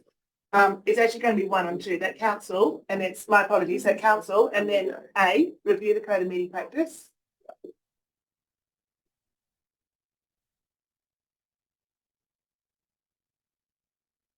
And then B, yeah, and then, yeah, upon receipt of the minister's revised model code of meeting practice, and then B, and I like a lot of Councillor Williamson's wording, but I think we just went a bit too far. Yeah. Consider allowing members of the public to attend certain council briefings. We don't have to define it here because it'll be done later on. So when would the council consider that? Well, it depends on how long the piece of string is, but it won't be done until the revised model code of conduct is received. And then we'd have a process. And then completely go through doing the whole one thing, yeah? document. They consider allowing members of the public to attend certain council briefings in our new policy. Yeah, a motion to consider seems to be wishy-washy. Yeah. Do you mean We're only going out one. develop a new policy? And I put it into the revised That's policy. gonna be Change it. Revise outlaw. Is anything Sorry. here or are we having? We're just getting the motion up. Oh, very. Can't hear a thing. There's conversation over there. Conversation. Sorry, here. there's only one conversation going. Councillor Hopkins, is that what you're after? Yes, I believe so. Do I have a seconder for the recommendation? Wait a second. Thank you, Councillor Thaler. Councillor Hopkins, do you want to talk for your 3 minutes? Yeah, I won't need 3 minutes because we have talked about it a lot. The reason I didn't support the previous motion, whilst I thought in essence it was really good and I did want to support it, I felt there were a couple of things that we hadn't thought through in terms of attending, participating, how do people contribute. Councillor Davis's point was quite valid that sometimes there may only be 2 or 3 councillors in the room. What interaction? I think we're getting, I know, that's right. That's fine. I'll come back from that. I'll come back from that. But but we need to sort of be aware of what we're asking, I suppose. And I think it's a really good idea, but we need to think it through and it needs to be part of the overall code of meeting practice. A lot of changes need to be made to that document. Let's do it once, think it through and do it properly.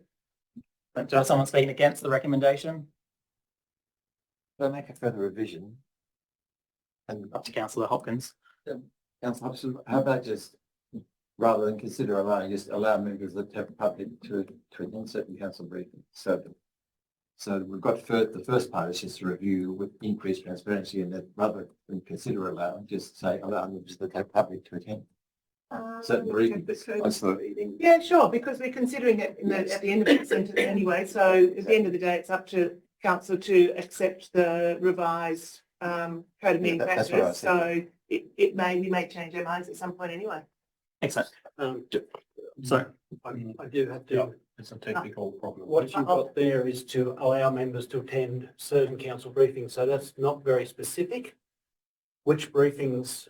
Well, you're allowing them to attend? You need to Okay. be more specific in your motion. Well, I was kind of hoping that this would be workshopped as the relevant. code of conduct was developed, but Technically, that's what your motion was, yeah. but now it's been changed to. Yeah, now you're saying do it. So what we need to put consider back in. Why don't there. we have the motion say that we have a workshop as part of that process, that review, that we workshop what we want in the code of conduct. Feel that, code of meeting practice. I appreciate what you're saying. I feel that's another talk fest. Well, this is going to need a talk Put it fest. back to what you Sorry. said before. Attending briefings is not a matter of the code of meeting practice. It's a council policy. The code of meeting practice only pertains to the pre-briefing before the meeting. And that's what she wants to review. But other briefings of council aren't subject to the code of meeting practice. Right. It's a policy of council. Right. So we can review the policy of council to consider doing, and then we're not just considering it, we're reviewing the policy. So we need to review two policies. I'm sorry, So Mayor. we need to review the code and the policy. So I think what my understanding, like the way I'm reading this now, correct me if I'm wrong, it's once the minister's new code of meeting practice comes in, we will review that and add changes, review our code of meeting practice, adding in the pre-briefings to our council meetings, part of that, and go out to talk to the community. Yes, that's what I'm reading as that right now. That's what I'm trying to say. So if I'm saying Hey, you're that, reading that? Through you, Mr. Mayor, yes, but for part A, but part B then says that as part of that process, that what you're going to do is also consider allowing members of the public to attend certain council briefings or workshops, as Councillor Williamson was suggesting. And that's David's point, that that's not defined. What council briefings, what workshops? So we have a, That doesn't require, That's all you got to put in. my it question. doesn't require a change to the code of meeting no, practice. it's a change to a policy of It's council. just practice. You can resolve to do that without it going through the exhibition period of a policy or a code of meeting practice. I appreciate what you're saying. I'm disinclined to include that to the motion now because it goes back to my original concern over changing policy on the fly and not realising exactly what we're doing. We haven't yet defined the parameters. So I believe that's a really good conversation to have. But Your part B allows for that. Your part B says we can do that. to attend, okay, consider it so. We will consider doing that and adopting To that change. policy at that point. So to review the policy. Excellent. It actually works. Thank you. Does anyone I want to think talk? you're both talking the same language. Does anyone want to talk against the recommendation that's on the board? Yeah, I'll talk against it. I think you're going down the wrong way. I don't think we should have to wait to get the minister's code, revised code of Meeting practice. Meeting practice. But all it is if we define that we wanted to open up the designated monthly briefing sessions to the public. I thought that's That's the one part we B. did. That's what she's saying. But this way now, it could be 12 months before the minister brings his code of his resolve. I can't see if you want to be transparent and open with these briefing sessions, and it should only be for the monthly briefing session. I honestly believe workshops and some of the other discussions with staff wanting to present to council on certain directions. I just think it's probably more a council. We were elected and we can make those decisions, you know, whether the staff's heading us in the right direction or the wrong direction. But the briefing sessions are, each month we have those monthly briefing sessions. I think if people want to attend them and come to them, that would be, you know, I've got no plans with it. So I just think you're overcomplicating an easy process to say that we open the monthly briefing sessions up to the public. Thank you. Someone speaking for the recommendation? Counts. Do you want to write a reply? No, it's good motion. Oh, sorry, I apologize. I want to talk against. Sorry, I forgot to ask again. Just a point of clarification, just for Councillor Stewart, I think your point's a really good one, Councillor Stewart, but we're restricted because our code of meeting practice stops us from having those pre-briefing sessions open to the public according to our code of meeting practice now. So we can't do it whether we want to or not. So that's why we changed it. So that's the problem. All right, I'll put, Councillor Hopkins, would you like a road reply? Sorry, no. With that, I'll put the motion, all those in the, let me start again. All those in favour of the recommendation that's on the board, hands up. Councillor Elliott, Councillor Williamson, Councillor Stewart, Councillor Rose, Councillor Rooney, Councillor Hopkins, Councillor Thaler, Councillor Hannah. All those against? Councillor Summers, Councillor Higgins and Councillor Davis. Motion carried. All right, we're moving on to 8.6. Councillor Hopkins, this you need to take chair. To me, Could I just ask a procedural question through the Mayor to the CEO? Council has a clear policy around payments to all councillors, inclusive of Mayor and Deputy Mayor. And why is this coming through ARIC and not just going straight to ICAC?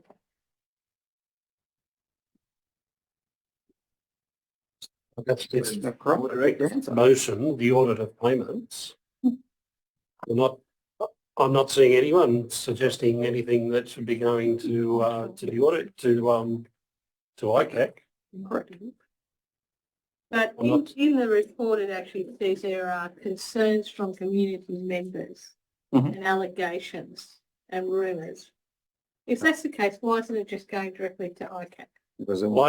I haven't seen any of those concerns or anything come through my office, and if there were allegations of wrongdoing, then I would be referring them to ICAC myself.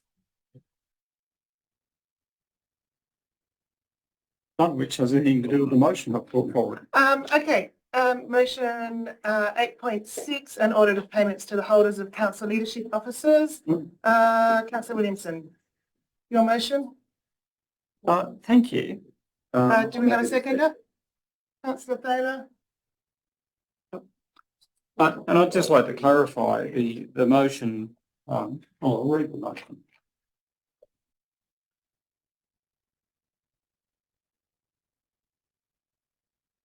Councillor Williamson, do you realise that when you move away from your microphone, people on the webcast can't hear you?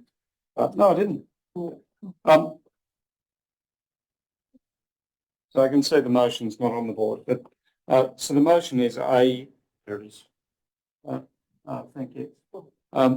Request the Audit Risk and Improvement Committee to consider an immediate commissioning of Council's independent auditor to undertake an audit of the appropriateness of all payments to mayors, deputy mayors or administrators, current or past, of the Snowy Monaro Regional Council. So Bob, that doesn't include the former Bombala Council. No. Just Are you worried? I recognise that. He was always a big and to specify in the terms of the terms of reference for the auditor, that we'd have a look at payments to individuals and related entities. We'd have a look at the appropriateness of payments incurred on behalf of those people, so funds that council has paid where those key office holders have incurred expenses that have come through to council. The use of credit cards, fuel cards and so forth.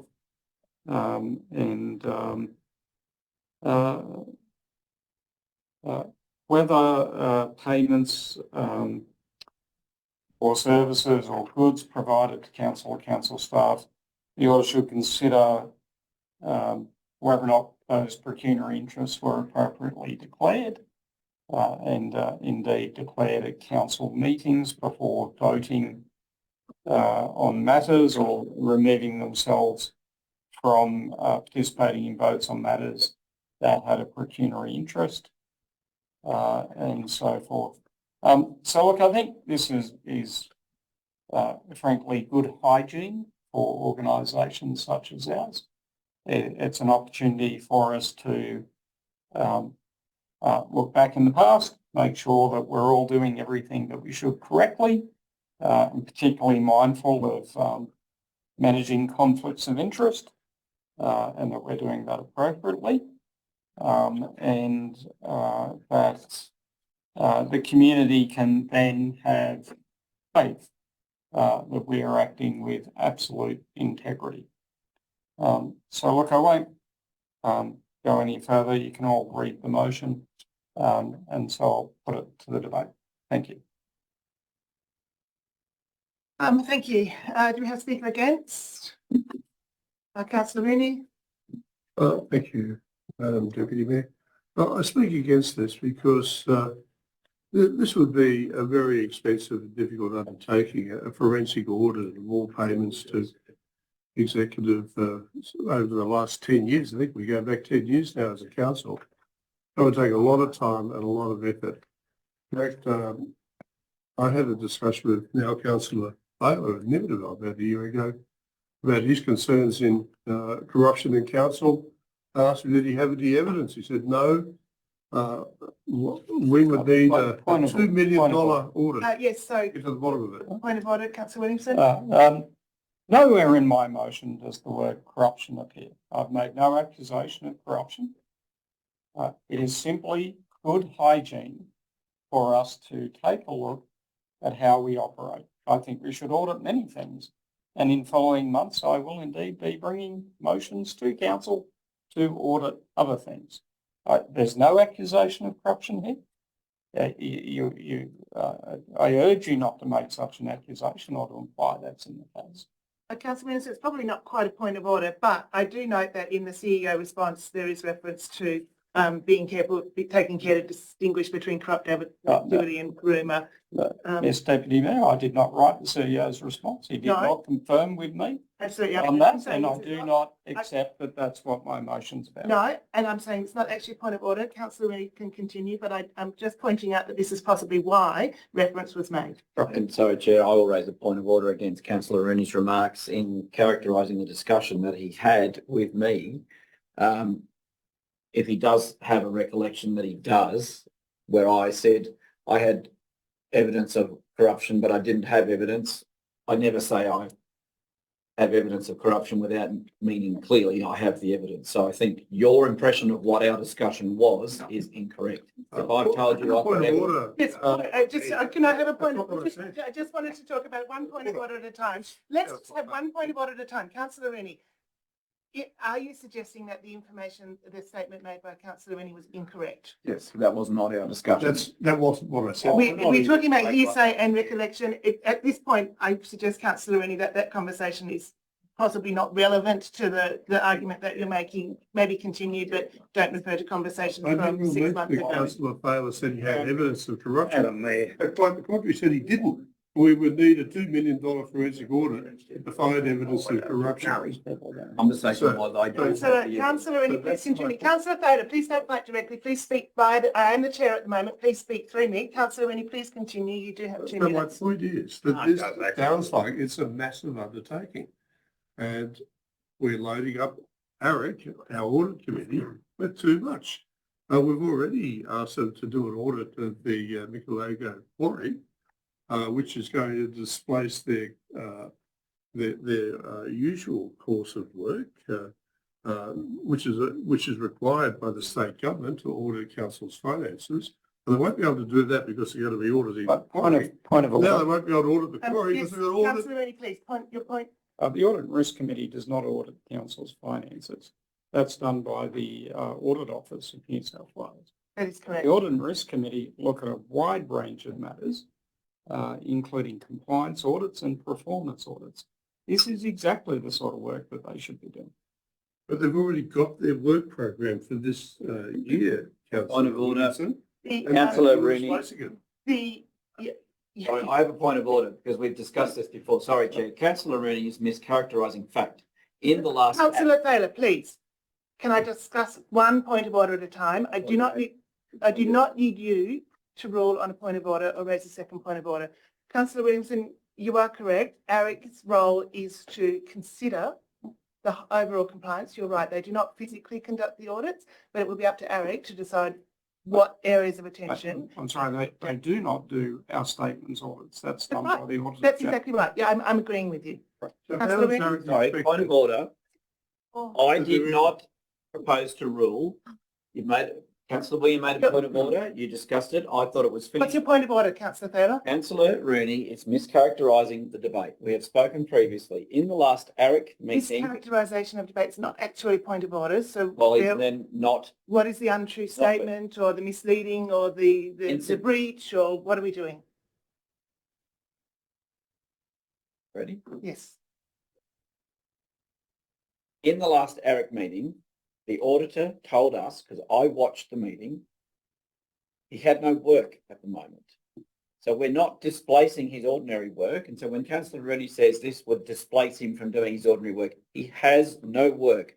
He got the Michelego quarry work 2 weeks ago, and we think that this was appropriate because he had no work. So there's an incorrect statement and it's misleading the council. Councillor Thaler, you're misrepresenting that this is an auditor that is owned by this council and we can give him work on the grounds that, oh, he's a little bit free at the moment. That's not quite how the auditor, we don't task the auditor. We don't think up, no, we don't think up jobs for the auditor to do. So, sorry, if I just clarify as a non-voting member of the committee, it was conveyed to the committee that the auditor has little to do at the moment. Thank you. Yes. Is this auditor, do we pay them? To not asking them. CEO? Do we Through pay you, them Madam, all the time? So are we Madam. paying someone to not do any work? The auditor is engaged by the Canberra Region Joint Organisation. So the services of the auditor that we utilise are paid for through our contribution that we make to the joint organisation. So we don't pay the auditor directly. He's employed by the joint organisation. Okay, so if we were to do an audit like this, it wouldn't cost us anything. This might be over and above. That's why this is being referred to the audit committee to consider, because the council, as I pointed out to Councillor Williamson previously, in relation to this, the council can't direct the auditor. The council can't direct the audit committee to do anything. Yep. It's the audit committee that decides the priority based on risk. Can I listen to The audit committee determines the audit program for the council based on risk. Okay, Yep. so they have So a they meeting determine- similar to this? They determine what the auditor's work is. Yep. Right. So this is referring this matter to the audit committee For them to consider it against other priority audits, other risk matters of risk, as to where this could fit into their program and whether the audit committee considers it appropriate for the auditor's resources to be allocated towards this. That's all this is doing. Quite clearly stated in point A. To request the committee. Just while I'm asking questions, can I just, because this is, would they need to have, like we've been told before that audits are done when there's a sign that's an audit needs to be done. Based on risk, yes. Yeah, so would they need something? Like to, I mean, I appreciate Councillor Williamson saying it's good hygiene, but I'm not sure that our finances necessarily kind of allow us to just do stuff because it's good hygiene. Like we've been told before that an audit usually follows a red flag or something has come up which suggests it's worthwhile doing a deep dive. So would they need to have something? Through you, Madam Acting Mayor or Deputy Mayor, that's a matter for them to consider. This, should this go through, this motion as drafted here would be provided to the audit committee.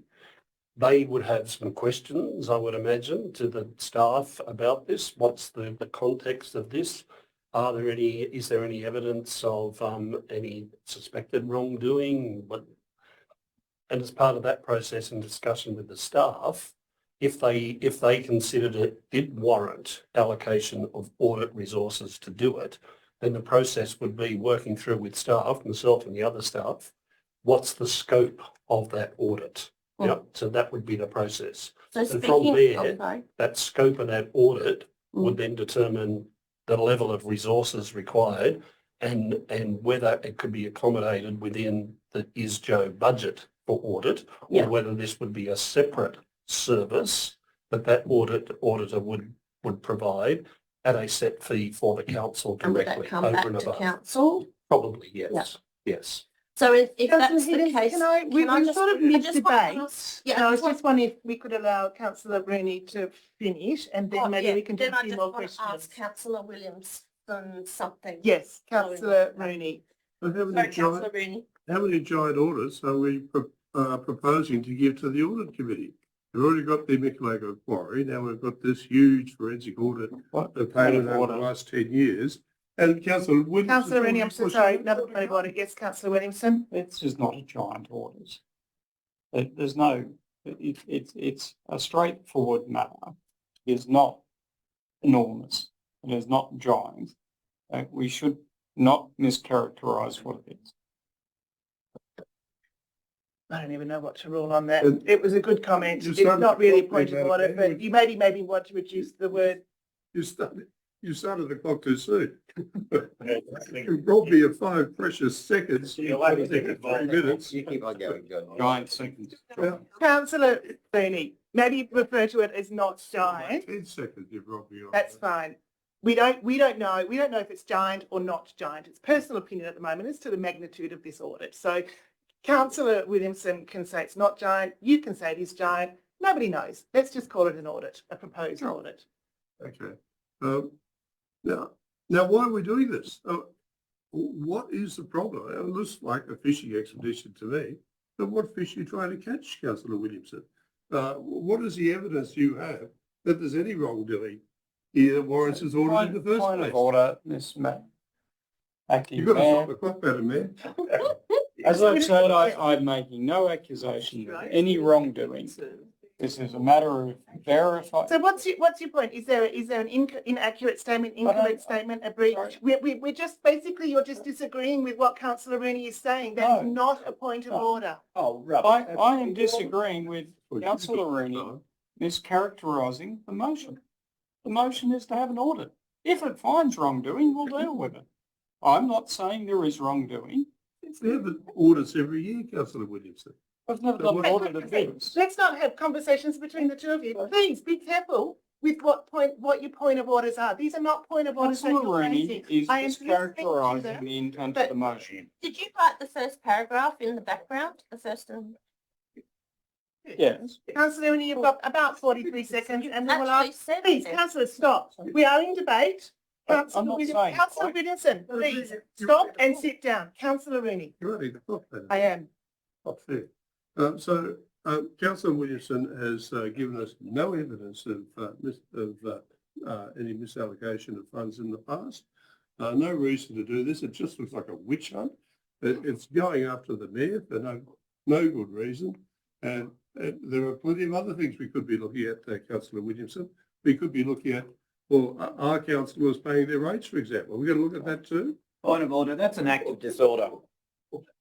It's not an Now- act of disorder. Yes, it is. He has just made a personal reference to an issue, clearly directed at me to try and bring. No, I'm sorry, I'm overruled. There was no reference to you whatsoever. It was a question about paying rates. If you feel Common- that way, that is your choice, Councillor Thaler. Your point of order is overruled. Councillor Rooney, I will give you an extra 20 seconds. Point of order. Well, Oh, sorry, you've lost your 20 seconds. Sorry, Councillor Williamson. Councillor Rooney has just accused me of going after the mayor. I'm not going after the mayor. In fact, the motion refers to the mayor, mayors, deputy mayors or administrators, past or present. I'm not isolating out Mayor Hannah in any way, shape or form. That is a complete mischaracterisation of the motion. Your motion I does request refer that to it mayors. be withdrawn. Please be careful how you speak. Maybe put an S on the word mayors and refer. Excuse me, I'm not going after mayors either. I'm not going after anyone. It's a request for an audit. Thank you, Councillor Williamson. Councillor, any probably 20 seconds? Do you need it? Last time Councillor Williamson's team thought they discovered corruption was the Lake Jindabyne painting that's hanging up in our tea room, which he thought was corruptly purchased by me using council funds. In fact, it was purchased by me using my personal credit card. Point of order. So is that the evidence we're relying upon, Councillor Williamson? Thank you, Councillor Rennie. Councillor Williamson? Councillor Rennie has just accused me of making a corruption allegation against him.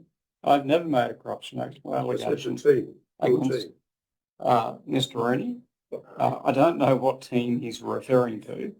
I presume he's referring to the people who ran as part of the group. Councillor Williamson, so your point of order is that that is fine. So your point of order is that you're suggesting that Councillor Rennie has made an allegation that you have made an allegation against him of being corrupt. So Councillor Rennie, I would ask you please to confirm that, please withdraw any possibility of that allegation. I withdraw that because I never said that. Thank you. Do we have anybody speaking for the motion?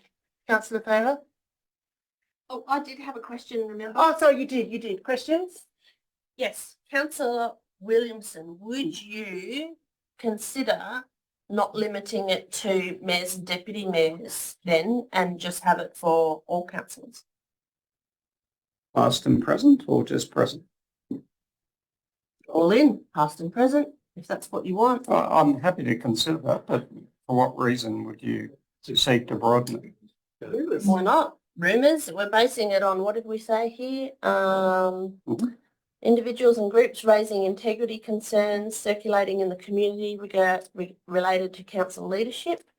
These have included the raising of direct allegations and sharing of allegations. I have heard rumours too. Yes. So, are you proposing an amendment, Councillor Higgins, to section A? Why not open it up to everyone then, if we're going to go through the books?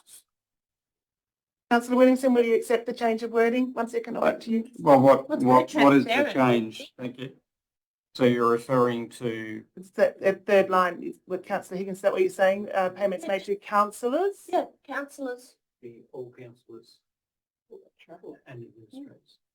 I'd be, I'm certainly open to it. I think if we should allow the Audit and Risk Committee some discretion.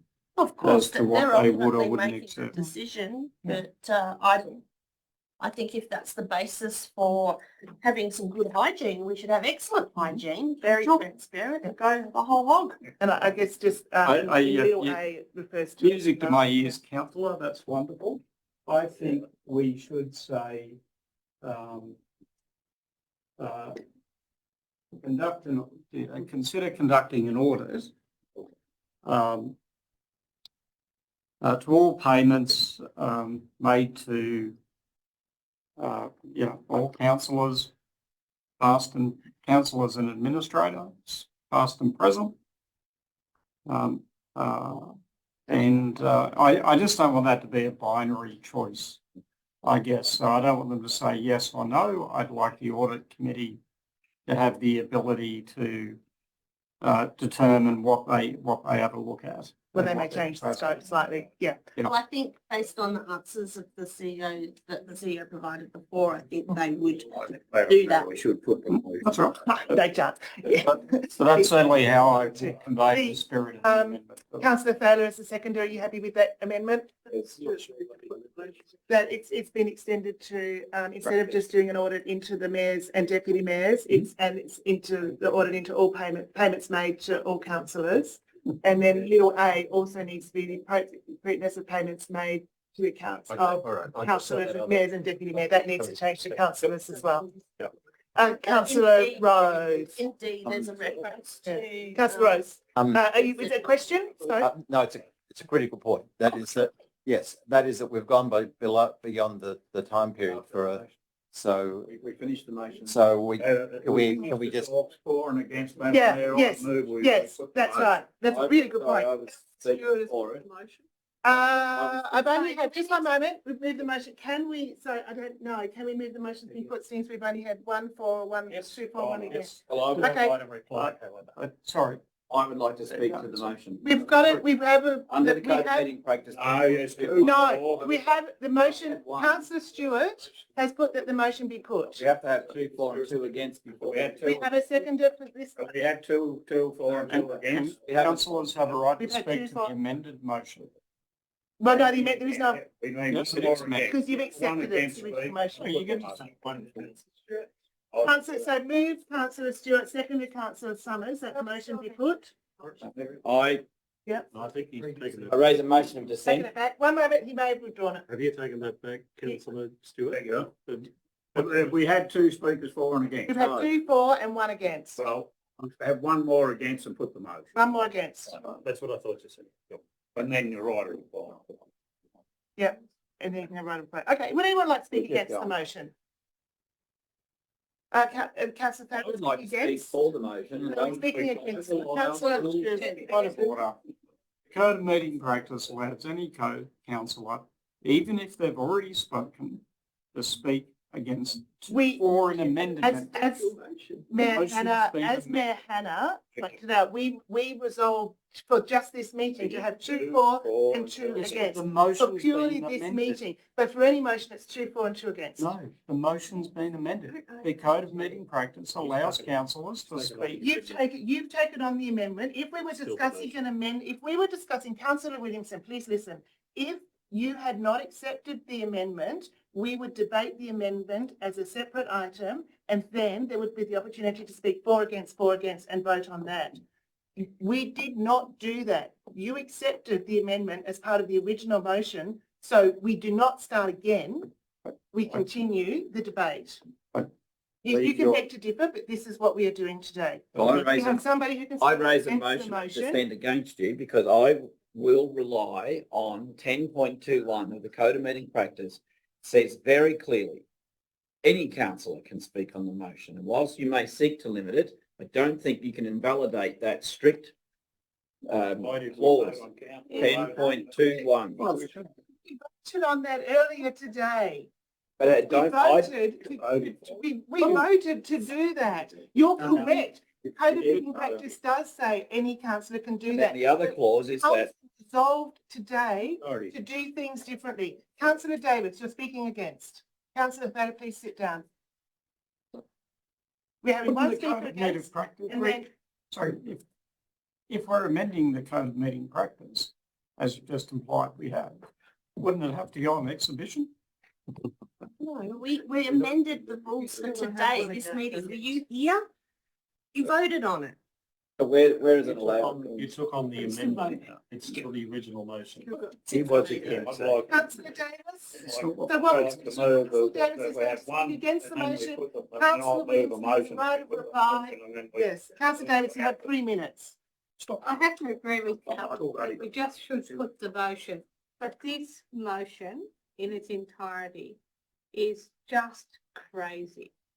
The ARIC committee can look at anything, but we need to have evidence, and the whole process of going back 10 years of only selected councillors and not all councillors in regard to this is actually not very equitable and fair. It is probably bordering on the ridiculous of the waste of council. Point of order. You are correct. It does go to I all can, councillors. Point of order. Please, your point of order, please, Councillor Williamson. We amended the motion. It now applies to all councillors. You are correct, So Councillor the Davis. councillor is Order- incorrect. If you are correct, Councillor Williamson, approved, voted upon, the audit would be considering all councillors. yes, Thank you. going back 10 years. I would think that we have better things to actually focus on than doing a retrospective audit back 10 years. For what gain? What is it going to do? And if you all concerned community members have concern, put them to ICAC. That is what that organisation is for. Put their evidence to ICAC. And we just should vote on this and move on. A very quick question. Thank you. Yeah. Yes. through you to the CEO, the people that spoke most strongly against this motion, would it be fair to characterise them as all former mayors and former deputy mayors? Through you, Madam Deputy Mayor, I'm not prepared to answer that question. Thank you, councillor Williamson, your right of reply. Thank you. I'm still trying to. Can I just get a point of clarification? Because Yes, so so do you- it looks as though everyone has got a conflict of interest in voting for this motion, so we just have to chuck it out. So what's the, is that an issue? It's a good point. I see, I might need some advice. The audit committee will make that commitment. The audit committee will decide upon that. Councillor Williamson, your right of reply. Yeah, look, whilst I'm trying to work out what a non-retrospective audit might look like, I'll just be really simple. We've had a long day and a long debate. As I said, this is just basic hygiene. Because we're 10 years in, now's a great time to do it. Now's a great time to look backwards, see whether or not everything's hunky-dory. If it's not, we'll deal with that. If it is great, we can advise the community we've had a look. And, that is a great way in building confidence for the community. So thank you for the debate. And I ask that we put it to the vote. Thank you. With that, I put the motion as on the board in front of us. All those in favour, Councillor Williamson, Councillor Thaler. All those against, Councillor Summers, Councillor Higgins, Councillor Elliott, Councillor Stewart, Councillor Rooney, Councillor Davis, Councillor Hopkins. The motion is lost. Madam Chair, I seek to, is it 18.2, code of meeting practice from memory? I would propose to move a motion from the floor that we continue this meeting for at least another 2 hours to try to reach a conclusion. Just 1 moment, please. I will bring the mayor back into the meeting before we resume because he's entitled to. We got to put that. You don't want to be here, go home, John. I will, Councillor Thaler. As soon as we wrap up this meeting, when the mayor returns. Yes. Come back next week. There you go. A week after. If we have to. Let's get it done, right? Get the backlog done. So, How many motions are on the next meeting? 13. 13. No, it's 20. 20. But we've done the. What was that motion? 18.6. Mayor, I move that we finish the meeting the time. I second that. Sorry. What was yours, sorry, councillor? I'm sorry, I've already moved. Time's expired and we finished the meeting. I'm sorry, but I rose first. Sorry, councillors. It's very clear that it's up to the chair to move a motion. All right. May move, may. The key word there is may, to extend for an hour. I just want to confirm where we're up to before I do anything. Chair, I rose just before the deputy mayor vacated the seat, and I suggested that we continue the meeting to conclude the agenda under 18.2 on memory of the code of meeting practice, and I will just quickly go to it. I'm just going to go to and what we'll do, The business of the meeting is unfinished. Sorry, Councillor Thaler, I'll put it to a vote. Now, councillors, I just want to give you, we have got 17 more motions. We got through 7. So if we add it on 15 minutes of motion, you're still here for many hours. Sorry, Chair, I don't. I just want to give it. I think it's 17. No. Can you recount? I don't think it's 17. 1, 2, 3, 4, 5, 6, 7, 8, 9, 10, 11, 12, 13, 14, 15, 16, confidential 17. Okay. So we have 17. So we will put to the vote to see if we want to extend until 7 p.m. or an hour. Yeah, 7 p.m. So 45 minutes because I can only do an hour at a time and we missed it out 15 minutes. So that was Councillor Thaler's motion. All those in favour, hands up. What's that for? To extend? For another hour. To extend tonight. For how long? For 1 hour? For 1 hour at a time. Sure. Councillor Elliott, Councillor Williamson, Councillor Rose, Councillor Hopkins, Councillor Thaler. All those against? Councillor Summers, Councillor Higgins, Councillor Stewart, Councillor Rooney, Councillor Davis, Councillor Hannah. All right, so what we'll do is then part of 17 point, yeah, it was lost. Is it 17 point? I can't remember, isn't it? So council, as part of 18.3, I will move that we adjourn, we'll go A, consider the rest of the meeting, the next meeting, what is only in 2 weeks' time. So we'll move everything until the 17th of April for the remaining stuff. And I move a motion to stand against you on that. Okay. Sure. Vote on the mayor's motion. No, we I'm don't. moving motion in the The reason Councillors, We're not done. sorry, I'm actually quite sorry, disappointed. councillors, I just have to rephrase. I've just closed the meeting. So can I do a little dissent? I've closed the meeting. You closed the meeting. I didn't hear the word close. You closed the meeting. I've closed it and I said, part of 18.3, we're deferring everything until the next meeting that will close in this reason. Why didn't you do that inside the meeting before you said close? Because you've made a decision outside of the Sorry, closed meeting. Councillor Thaler, I've just said when we voted that we've just done that. Thank you, councillors. We don't want to see us, but we'll be involved.